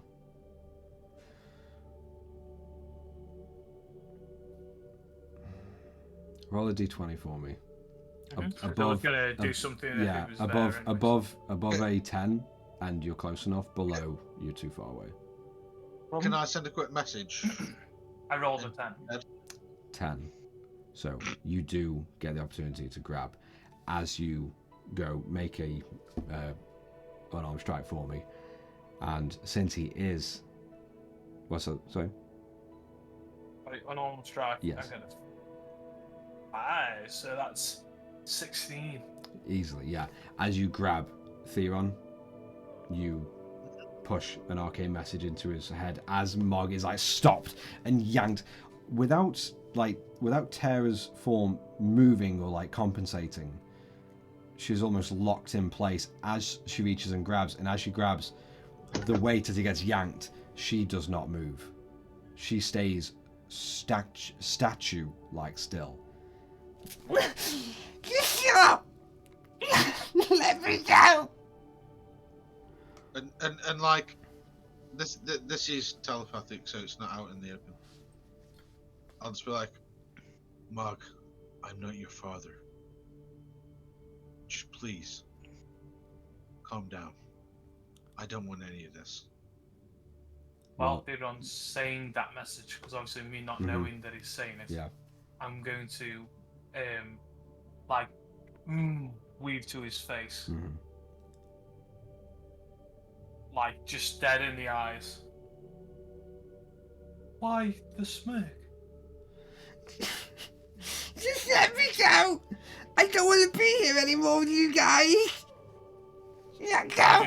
And he's going to, Zero emotional he's going- change. yeah, and he's going to start trying to tug, and he's going to try and get out of your grapple. So it'll be No problem. his acrobatics against your athletics. Mm-hmm. Doesn't fucking matter. Okay. He rolled a 1. Lovely. That's the like third or fourth one I rolled so far, and he is just struggling, He's shitting himself. and like he is to the point where he is just, rather than pulling at your hand or arm, he is beginning to pull on his own gobs just in an attempt to rip so he can get away. And I'll just be like, Terror. Like out in the open, I'm like, Terror, let him go, please. Stay off me! I'm gonna use my practice grab to grab his arm, his other arm that he's. Obviously, I've got a tug of one part of his clothing. I'm gonna nicely, trying to not grab. You do gently like, the grab. best I can. You gently grab, But but at the same time you feel that slight little grip again, because in this situation you're not fully aware of how much strength to use. Yeah. If I think I'm doing it too much, I'll release a little, but I still want to try to. Yeah. Well, as this is happening, I'm going to use momentary stasis on the new formed Terror. Okay. I will. I resist think it. was it? Wisdom save. No. Oh no, Constitution save. Sorry.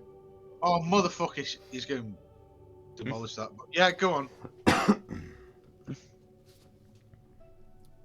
Go for it. Yeah. 14. Oh, I don't think okay. it is. It's a 16, so I stop you and let him to go past. No worries, well, he's still in my grasp of his clothing. I'd so say I just don't move. yeah. You notice just as Terra, you feel like the whole world just stop for a moment Yeah, being around put you. on pause. It's only for 6 seconds, but In that moment, you see Mog is just going to grab his clothes and one last try. He's going to try and pull away or pull Natural something one. away. Am I rolling with just disadvantage or something? No, because you're in these 6 seconds. You're frozen. You still have a grip. I grab. Do you remember what you rolled for the unarmed strike? Because I can just go against that. Was it 12 or? I think it was higher than a 12. Off the top of my head, I can't 16, remember. I think. I think it's So somewhere around there, yeah. About right. He did roll just barely higher, and he got just a flat 17. But in that moment, he's not able to. He doesn't get anything out of your grip. But he, and you hear that tearing sound as the garments that you've grabbed just tear and rip and flake, as he and slams down to the ground on his knees, like his garb's just ripped open. Just leave me alone. I hate all of you guys. And he's just going to crawl again up to his feet and just book it down below deck. And Terra, just as you come back in, and as your joints begin to whir again, not loudly, but just at least for you in your head, you do hear and feel that slight whirring, clicking. But as you go to grab, he's not there. And you just hear the faint footfalls down below deck as you look in your hand, and it's just clutches of fabric. And as that happens, I'm like, I guess we need to talk about everything. We all need to talk. If he's there, that's what I'm doing. I'm backhanding him. Okay, roll an unarmed strike for me. What, to me? Yes. Are you within 17 unarmed strike plus 5 is 22. Are you actually within 5 feet? Yeah, well, you grabbed him, and then I've obviously grabbed him straight after. No, because if I'm in one square and he's in the middle square, he pushed away though and backed away from you, so Tara could get in between. But I'm 10 feet between you and I don't know. Yeah. I'll roll anyway. I'm not. You don't have to roll. There's Yeah, nothing yeah, to roll yeah. against your AC. 18. No, 13. No, Matt. You don't have to roll. It's against your AC, so that's nothing. So you would take 2 damage from my back slap. I reject that 2 damage. When you're gonna kind of not have to. So, Theron, Yeah. Theron, just as you hear the wails and the cries of Mog as he runs away, Yeah. and just as you turn back to Terra, as you see the momentary stasis just fade away, one of her hands, her solid metal hands, and I'll have it just enough so it hits him, but then stops there. yeah, kind of thing, and so his body just can- backhands you with her hand staying next to your face, but just taps you and it rings. And I don't move. I just stare at Terra. I'm just like, either way, we need to fucking talk. You have no respect. You have no light. Let's talk. My fist is going to clench, Yeah, you see her hand just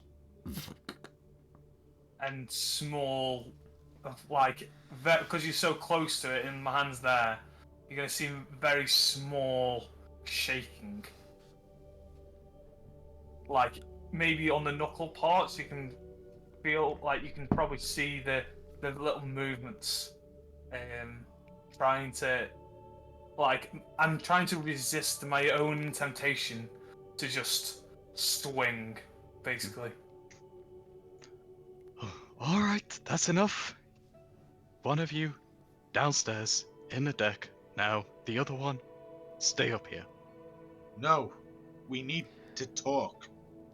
I'm going to We put need my to talk. hand open and push Theron towards the stairs. Not on hurting wise, but more just a. So, are you accepting the nudge, or are you going to try and stand against it, Theron? Yeah, I'll stand against it. Okay. Why not? Tara, roll a I mean, strength check. wait, Tara, roll a strength check, and Theron, roll a strength check as well. You might be alright, I rolled quite low. And Gerald, as you are ordering them, and your hand sort of comes up, you see the Pledrian What just do I look do? down to you. I'm waiting. I'll see what the push does, and then I'll point to one of them at this rate. Okay. 16 plus 1. You succeed. Yeah, Tara like kind of tries to just move you along, but you just lock your feet and like push against her metallic hand. Then I will stop, knowing that I'm not pushing anyone. I'm going to point to Tara, then. Just, Tara, just please go Yes? down for the moment. And This- in that moment, Tara, as Gerald says that, the Pledrian next to him just steps 1 or 2 steps closer. Me. Why are you taking orders from Gerald? I'm the captain. I'm sounding like Mog. I'm sounding like Mog. That's because you're I all was over like- it now. But yeah, the where there's I'm the one who's captain. I'd say there's about 10 feet between Gerald and yourself, and the Pledrian just takes 2 steps towards you, I'll- Tara.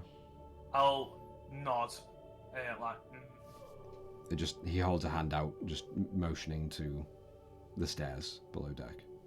so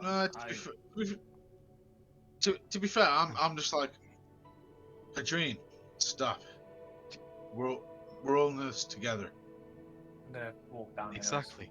And this is why, Theron, Ah, I'm separating. And And you're not getting your talk until some time later. and you Everyone notice can calm down. as the Pledrian kind of like is not touching you, Tara, but just behind you, like almost like politely escorting you as you move down. You hear a couple clicks, and the 2 Pledrian just on either side of where the stairs go down turn and follow you down, not touching, not invading anything, just keeping an eye on you as the dark-haired Pledrian then turns back to you, Gerald, and walks back and then stands can next I- to you. Can I shout to Gerald? I'm like, can you send one of the Pandrine down to Mark? Make sure he's all right. further We'll deal issues. with Mog in a second. He needs his time. There's no Yeah, way. but Terra's on the way down there. I don't know what'll happen. Oh, they'll be fine. I guess we'll I find didn't out. even want to take control over this, but you forced my hand. I just wanted to hurry. Fortune. I just Go on. wanted to wrap up these bodies and at least give them a somewhat burial. I know. I really want to go to. Let me check my fucking book.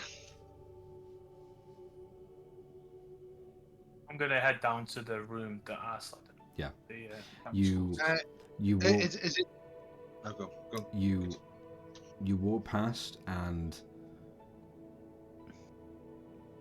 in that small pantry that you passed before, Yeah. you hear some like little pings, just of pans and plates being moved around, and you hear the slosh of water as well, just Yeah. as you see the Beholder Sea Biscuit scrubbing. You continue down, and just as these stairs enter onto the crew deck, you hear just below you, just a continuous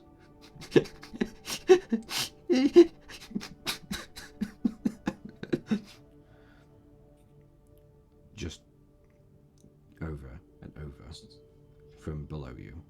But you continue on the crew deck, and you find that feather bed with Mogwai still on your shoulder.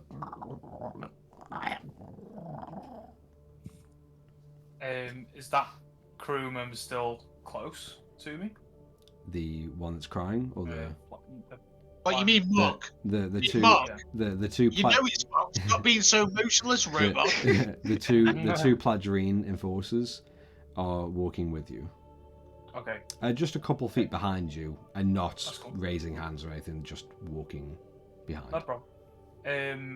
When it gets to a level of playing, I'm going to turn around next to the door. I'm going to turn around, kneel down, and pull out the note that was left on the bed. Open it incredibly carefully, and turn it round.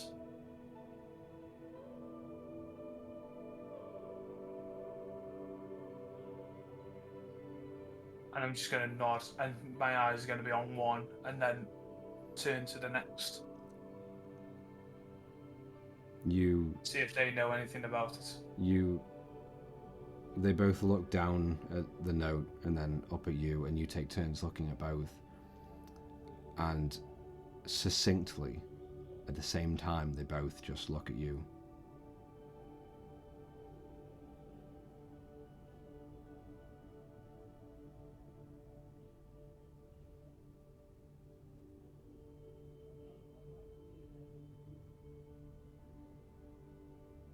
Do you think you're mental? Probably. In fact, no. I've still got my ring on. I'm going to see if they know sign. I'm going to try to sign. Do you know who wrote this?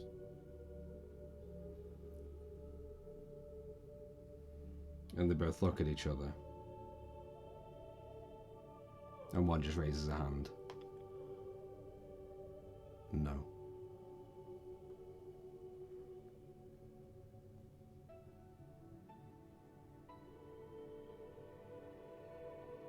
Do you know? And using my cantrip of reduce flame, a very small flame is going to bright light like the light that I know. It is in the shape of the crystal upon my staff. The other one raises a hand, and just ever so gently,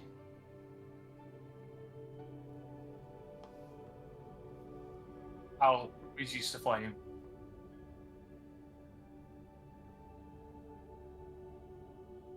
Nod my head. and both of them, again succinctly, I'll stand up. raise my staff. And then go into the room. They follow, but they stand after the separator wall, where it is just open to That's fine. your bedroom. Yeah, hey. They turn. Best room. They kind of watch you for a moment, and then they just turn their backs. They stand where they are, but they turn their backs to you and face the blank wall ahead. It's fine. I will be sitting down with my staff in my hand.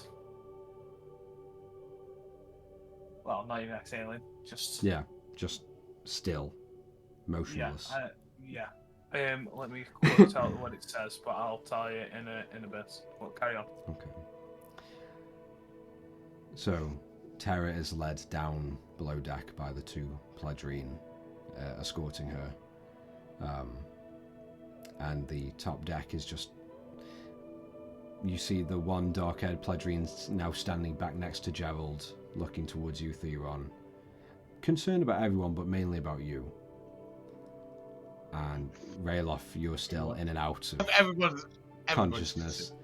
And Kurid is just lost at the situation and still looking confused, but what would you guys like to do? But Jesus Christ, Theron. We literally have woken up.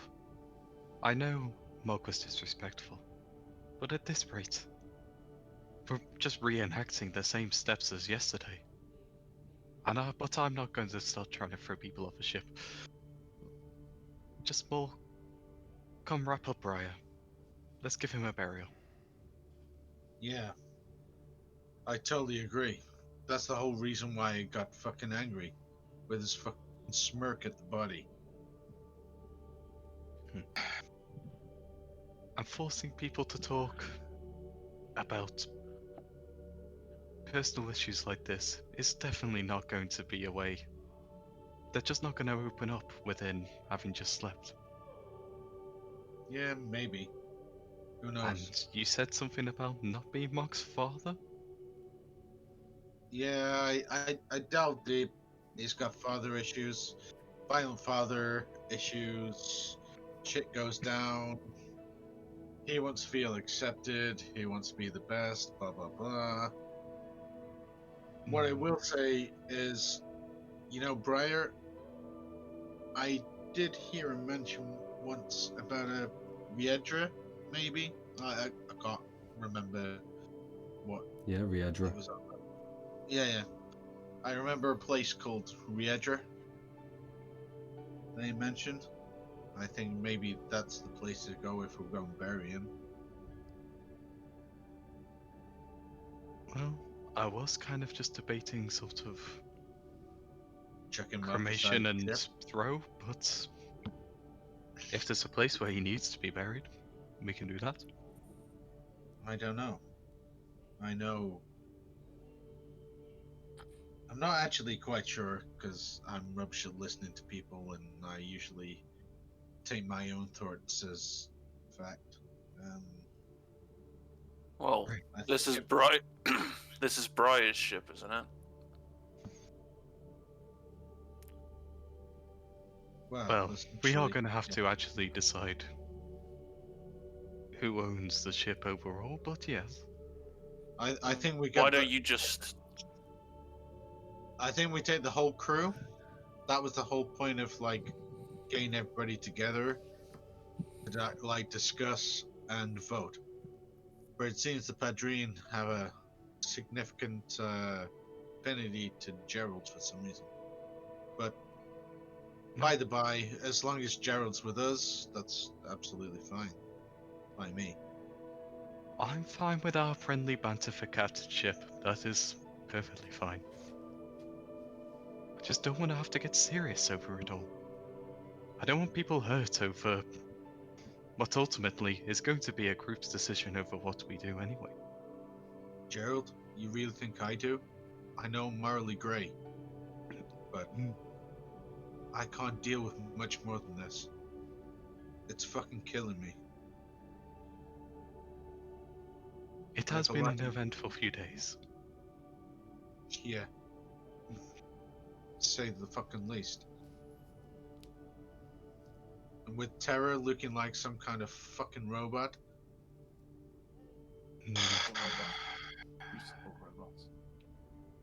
Meta, thank you. Stay out of it. Sorry, it does it all the time. Go on, carry on. It is unsettling. I can't. That's why I changed her form. It doesn't look right. I mean, if anything, I think she looks. If anything, I think she looks more interesting, from a scientific, magical, arcane point of view. But And it's definitely still her, right?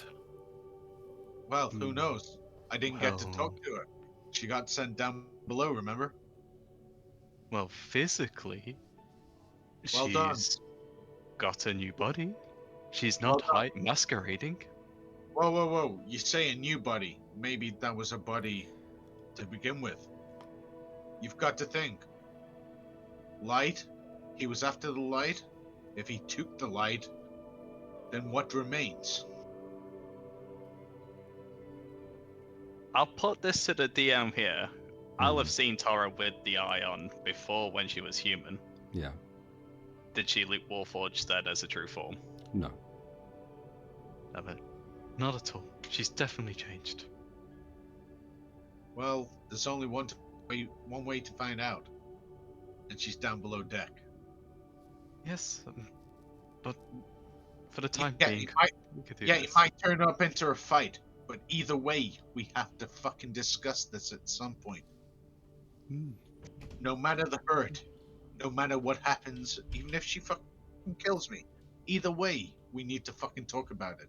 Because that motherfucking son of a bitch entity, I swear to God, I'm gonna rip his fucking skull if he has one. Or she. Or it. Or whatever it may be. I got my claws into it. It has a form. But are you willing to sacrifice getting Tara's light back over finding your sister? Yeah. But I love my sister and I really want to meet her. But for some reason, I don't think it's coincidence that she knew Kura to give me that information. Which leads me to believe she... I don't know. Either way, we're all subjects to the time that we're in. Because we're currently heading Yolheim. And unless the lights, that entity, and everything else is all hidden there, we're doing completely separate things.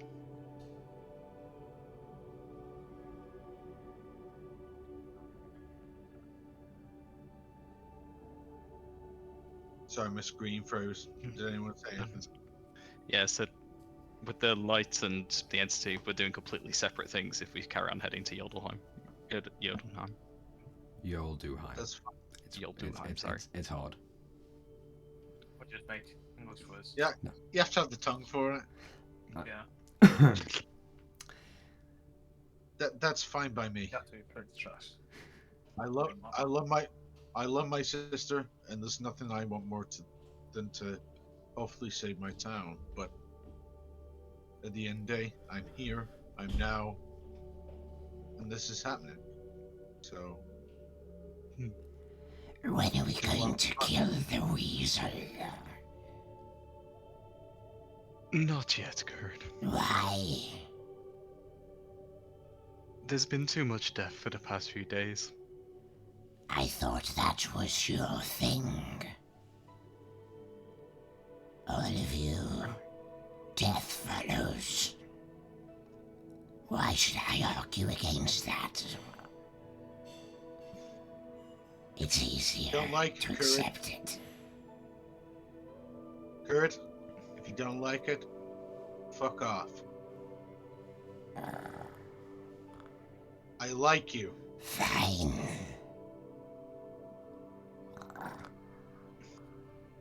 And he just like backs down and goes a very unsettling quiet.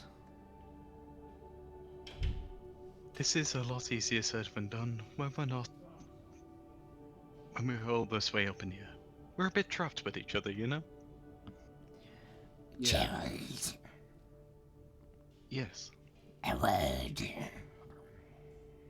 Alright, I will stop what I'm doing and head on up. And you come, you stand next to Kurid, and the dark-haired Pladrine still doesn't have a name. Is walking by the side of you. You don't need a name. Steve. No, yeah. Wait, Um, I'll just sort of point to. It's Dave. It's Dave. Dave the Pedrine. You know what I mean? Dave. It's What, alright. Dave? We'll just talk. and the Pladrine just kind of stops and nods down to you, and you go a few more feet away, kind of like into Kurid as he like curls around you. I'm sorry to say this. When we get the chance to touch ground again, our paths must go separate. I am not wanted on this ship. You are wanted on the ship. No. I think we I apologize. I am not. I do not belong with you. Theon makes that clear enough. Your way or none. We just have differing opinions. I don't think he likes the idea that death is the only thing that he brings. But I shall go the way of life. But also, if you do decide to leave, you could land the ship wherever you want. There is no...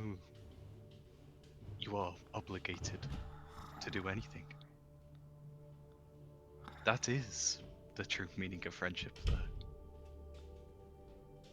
You could leave and come back.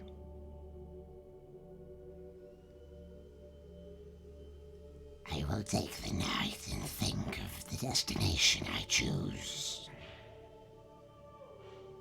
And just reflect on and give the actual day to determine whether or not Theron does truly want you around, or if he's just a bit emotional. Kurid reaches out and grabs your small feathered hand, and leans down and just pushes it to his forehead. Thank you, little one. And he leans in even closer. You're the best of all of them. Oh no, definitely not. And he just pats your head. I have work to do. And you see the legs begin to whir and dance across the deck, right over the hand railing and the side of the starboard side of the ship. And you do hear the familiar of the legs just sticking and pattering along the bottom of the ship. Right, now only 2 more serious tasks to do, and then we can relax. I'm gonna go back to the bodies now. And I'm actually, we're not even going to sort of question it. We're just going to start. Once I've wrapped up all 3, I'm going to start by taking the one to the side. We'll start with plenty essentially at that rate, and we'll throw over, use prestidigitation to ignite the body as it goes down. Okay. So as you kind of Whose get body you Plenty's over? body down to the side, Plenty, and just as you, with the help of the Pladrine as well, knocking him over, and you just see the smallest blackened ember begin to ignite and breathe the large amount of air around it, and the flames very quickly, as quickly as the body falls, you see the flames begin to and pick up, not so much as like a meteor raining down, but beginning to burn. Some flames being put out by the speed and the amount of wind hitting and the velocity of the body dropping, but some flames also building on that fuel. And Just as he It- drops, look, I'm sorry this I is- dragged you two, or convinced you two to follow me. That was wrong. As this is happening, can I go down below deck? I you mean, I'm not going to actively stop it, but You- the Fladrine's well- just going to keep you separated, because that's what I originally did to you two.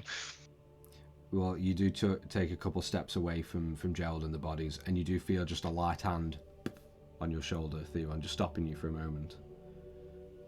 And you turn and you see the Pladrine, who's been idly by Gerald, is just standing there looking at you with his hand on your shoulder.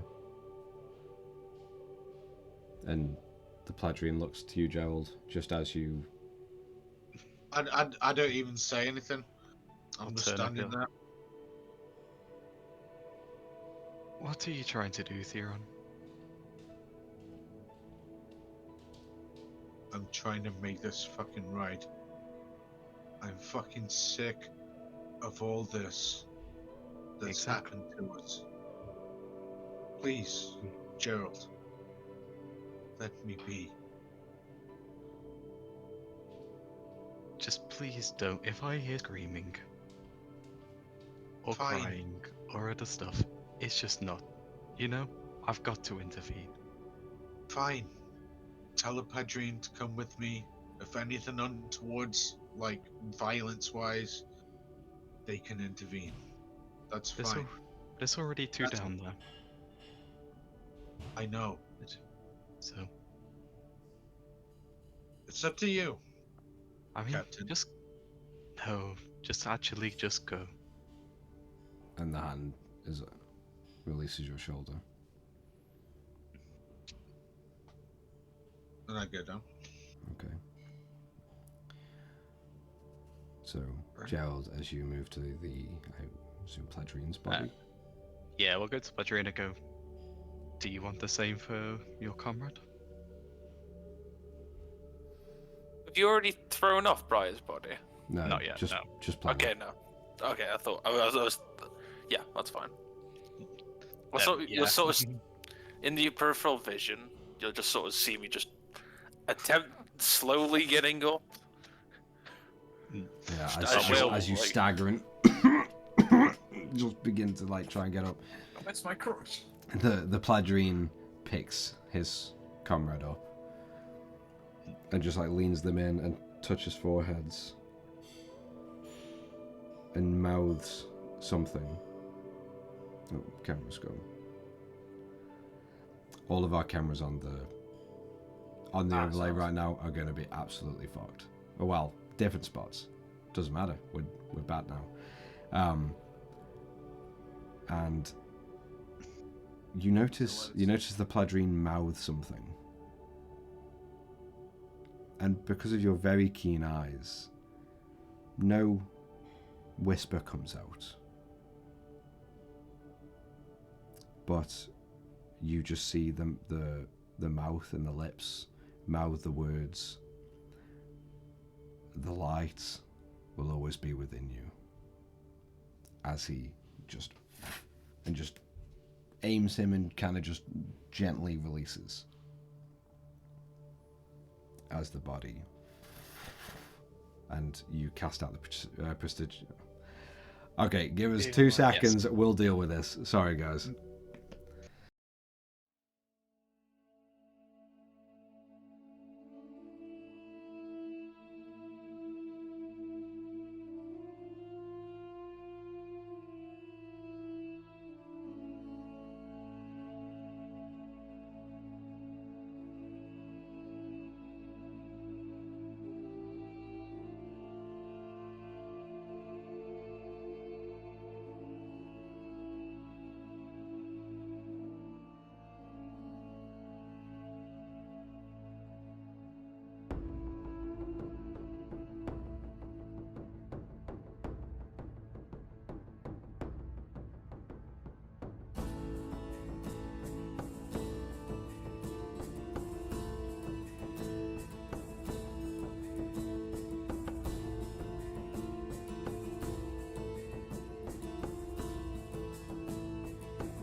Alright, sorry about technical issues. It's all been fucking up.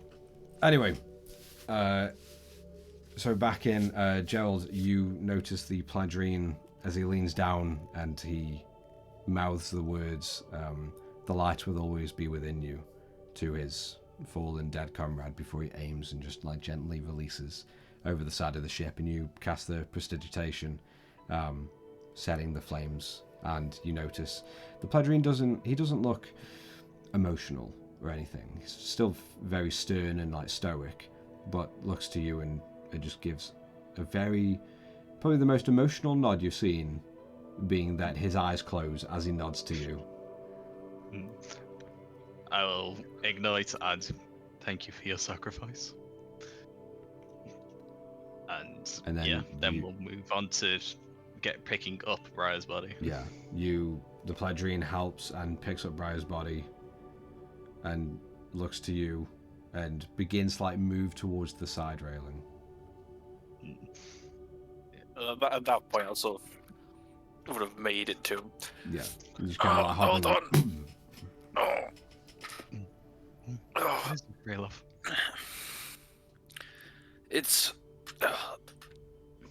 It was Briar's ship. So why don't we just, instead of throwing him off of it, let him stay on it? Be part of the woodwork. Be part of what holds the ship together.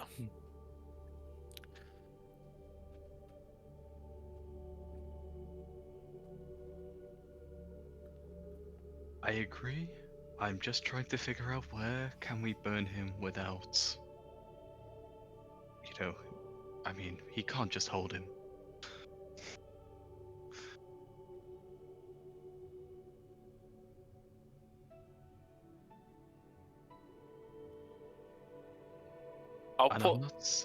Unless I try and keep the fire contained.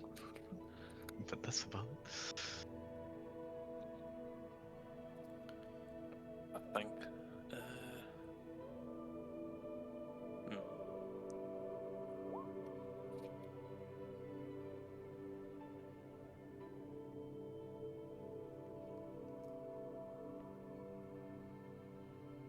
I can't really think of it. As both of you are just stuck in that moment with the Pladrine holding Briar's body, just uncertain of how to go about that. Terra, you begin to hear a set of footfalls.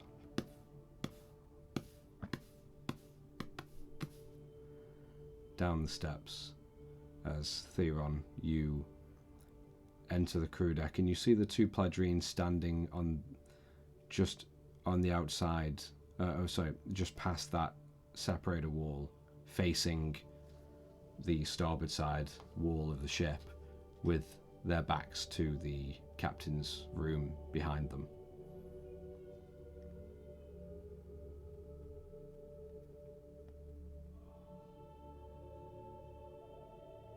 Error, we need to talk.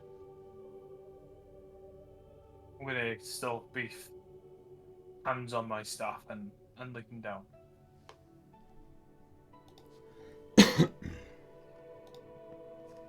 Like, I'm an arcane wizard, so I look at life by the machinations. So, were you like this before? Or after the light? Or did the light always... was the light always within you? Use my head to look at Theron in a more slower kind of manner.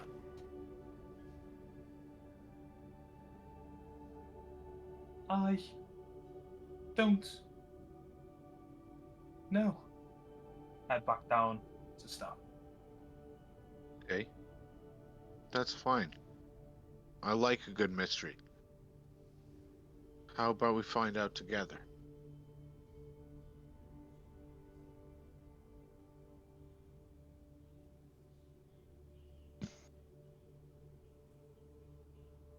Put the staff down and to help myself up. I'll start walking towards Theron. You see both one Pledrine kind of looks over their shoulder to see you approaching behind them, and the other one is just innately just staring at you, Theron, as the very heavy of each footfall hits. I'm going to put my hands this way so Theron can attempt to put his hands over the top, because I know that if I try to grab his hand, knowing my luck, I will crush it. So I'm trying to open hand hold him, basically. Okay. Just looking at the hand though. Yeah, that's fine. I'll put my hand on yours, and then I will say, sometimes all it takes is one spark. I'm going to look at him. With my hand still there, I'm going to pull out the note. With my other fingers, I'm going to like unravel it to open it up. Showing him the note. Any kind of change face or?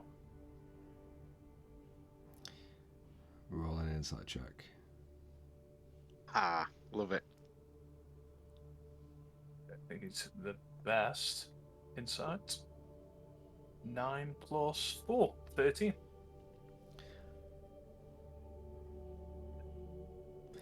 You notice an acknowledgement in Theron's eyes. Not really a change of face or any expression change, but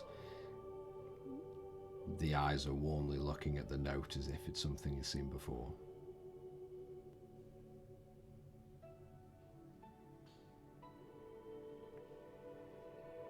We're all not perfect in this life. None of us. Especially not me. I'm nowhere near perfect. And I'm a prick. You hear the motors like going up and down. But we've all got to work towards something.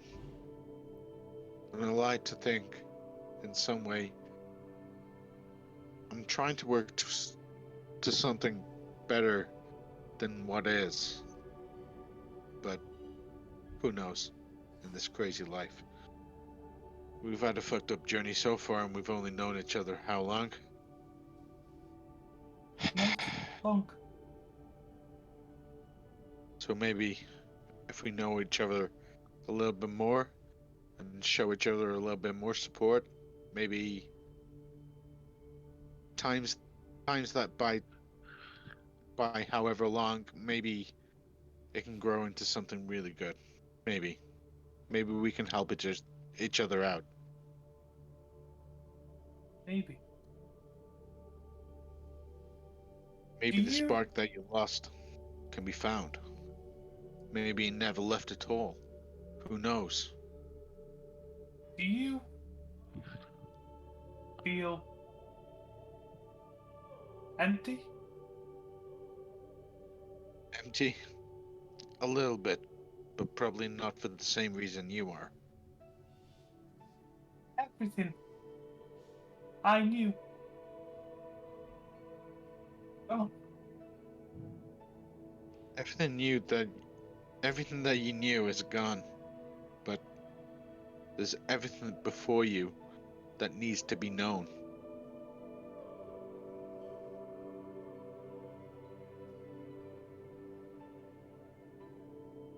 Just think on that for a while. Ruminate. Maybe a spark. I'm gonna fold up the note in my left hand again.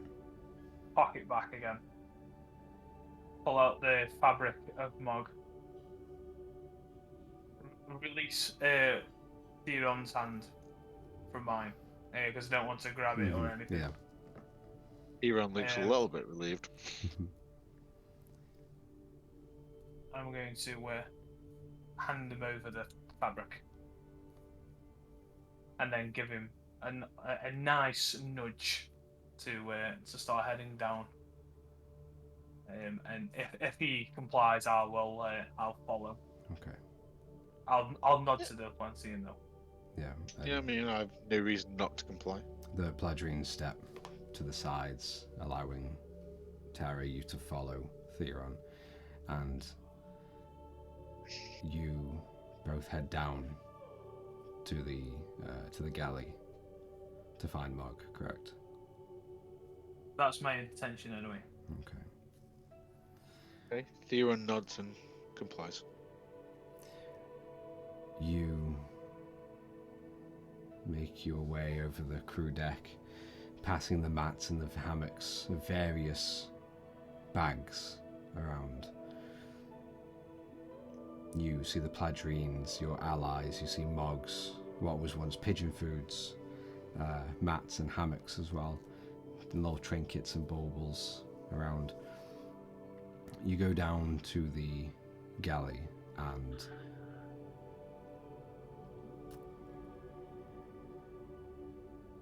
Theron? Yeah. Very quickly you see, you don't really see Mog around, but you do see his legs just like sticking out from behind a few crates just off to the port side. Okay. I'll just say, Mug, do you want to talk?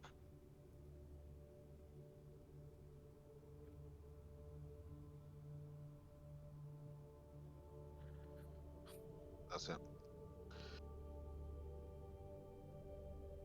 I'll walk quite close to where this crate is that he's covering with where his body is seeing his legs, and then we're just going to try to pick up the crate. You pick up one of the crates and revealing Mog behind it, you see a sweat-covered face, stains of tears that ran down his cheeks, and you hear a slight as you pull the crate away, and beneath your feet and beneath Mog is a pool of crimson. Fuck. And you very quickly see a small blade in his hand, coated with red, and a long slash from one side to the other. As Mog Pulley lies there, sitting in a pool of his own blood, lifeless and dead. How long would you consider he's been dead for? A few minutes. That doesn't matter to Theron. Theron just You walks away. You see Terra as Theron begins to walk away. You find a small parchment crumpled in his other hand, and you pick it out and it's balled up. Yeah. And you unball it and unfurl it open, and almost quickly and rushed of a shorthand writing, you see written on the parchment, "Maybe I'll belong in the next life." And that is where we're going to end tonight's episode and pick it up from there next week.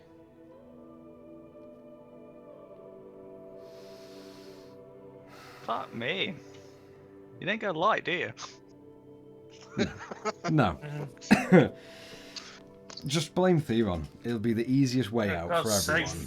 Nah, just blame Tara. She lost it all.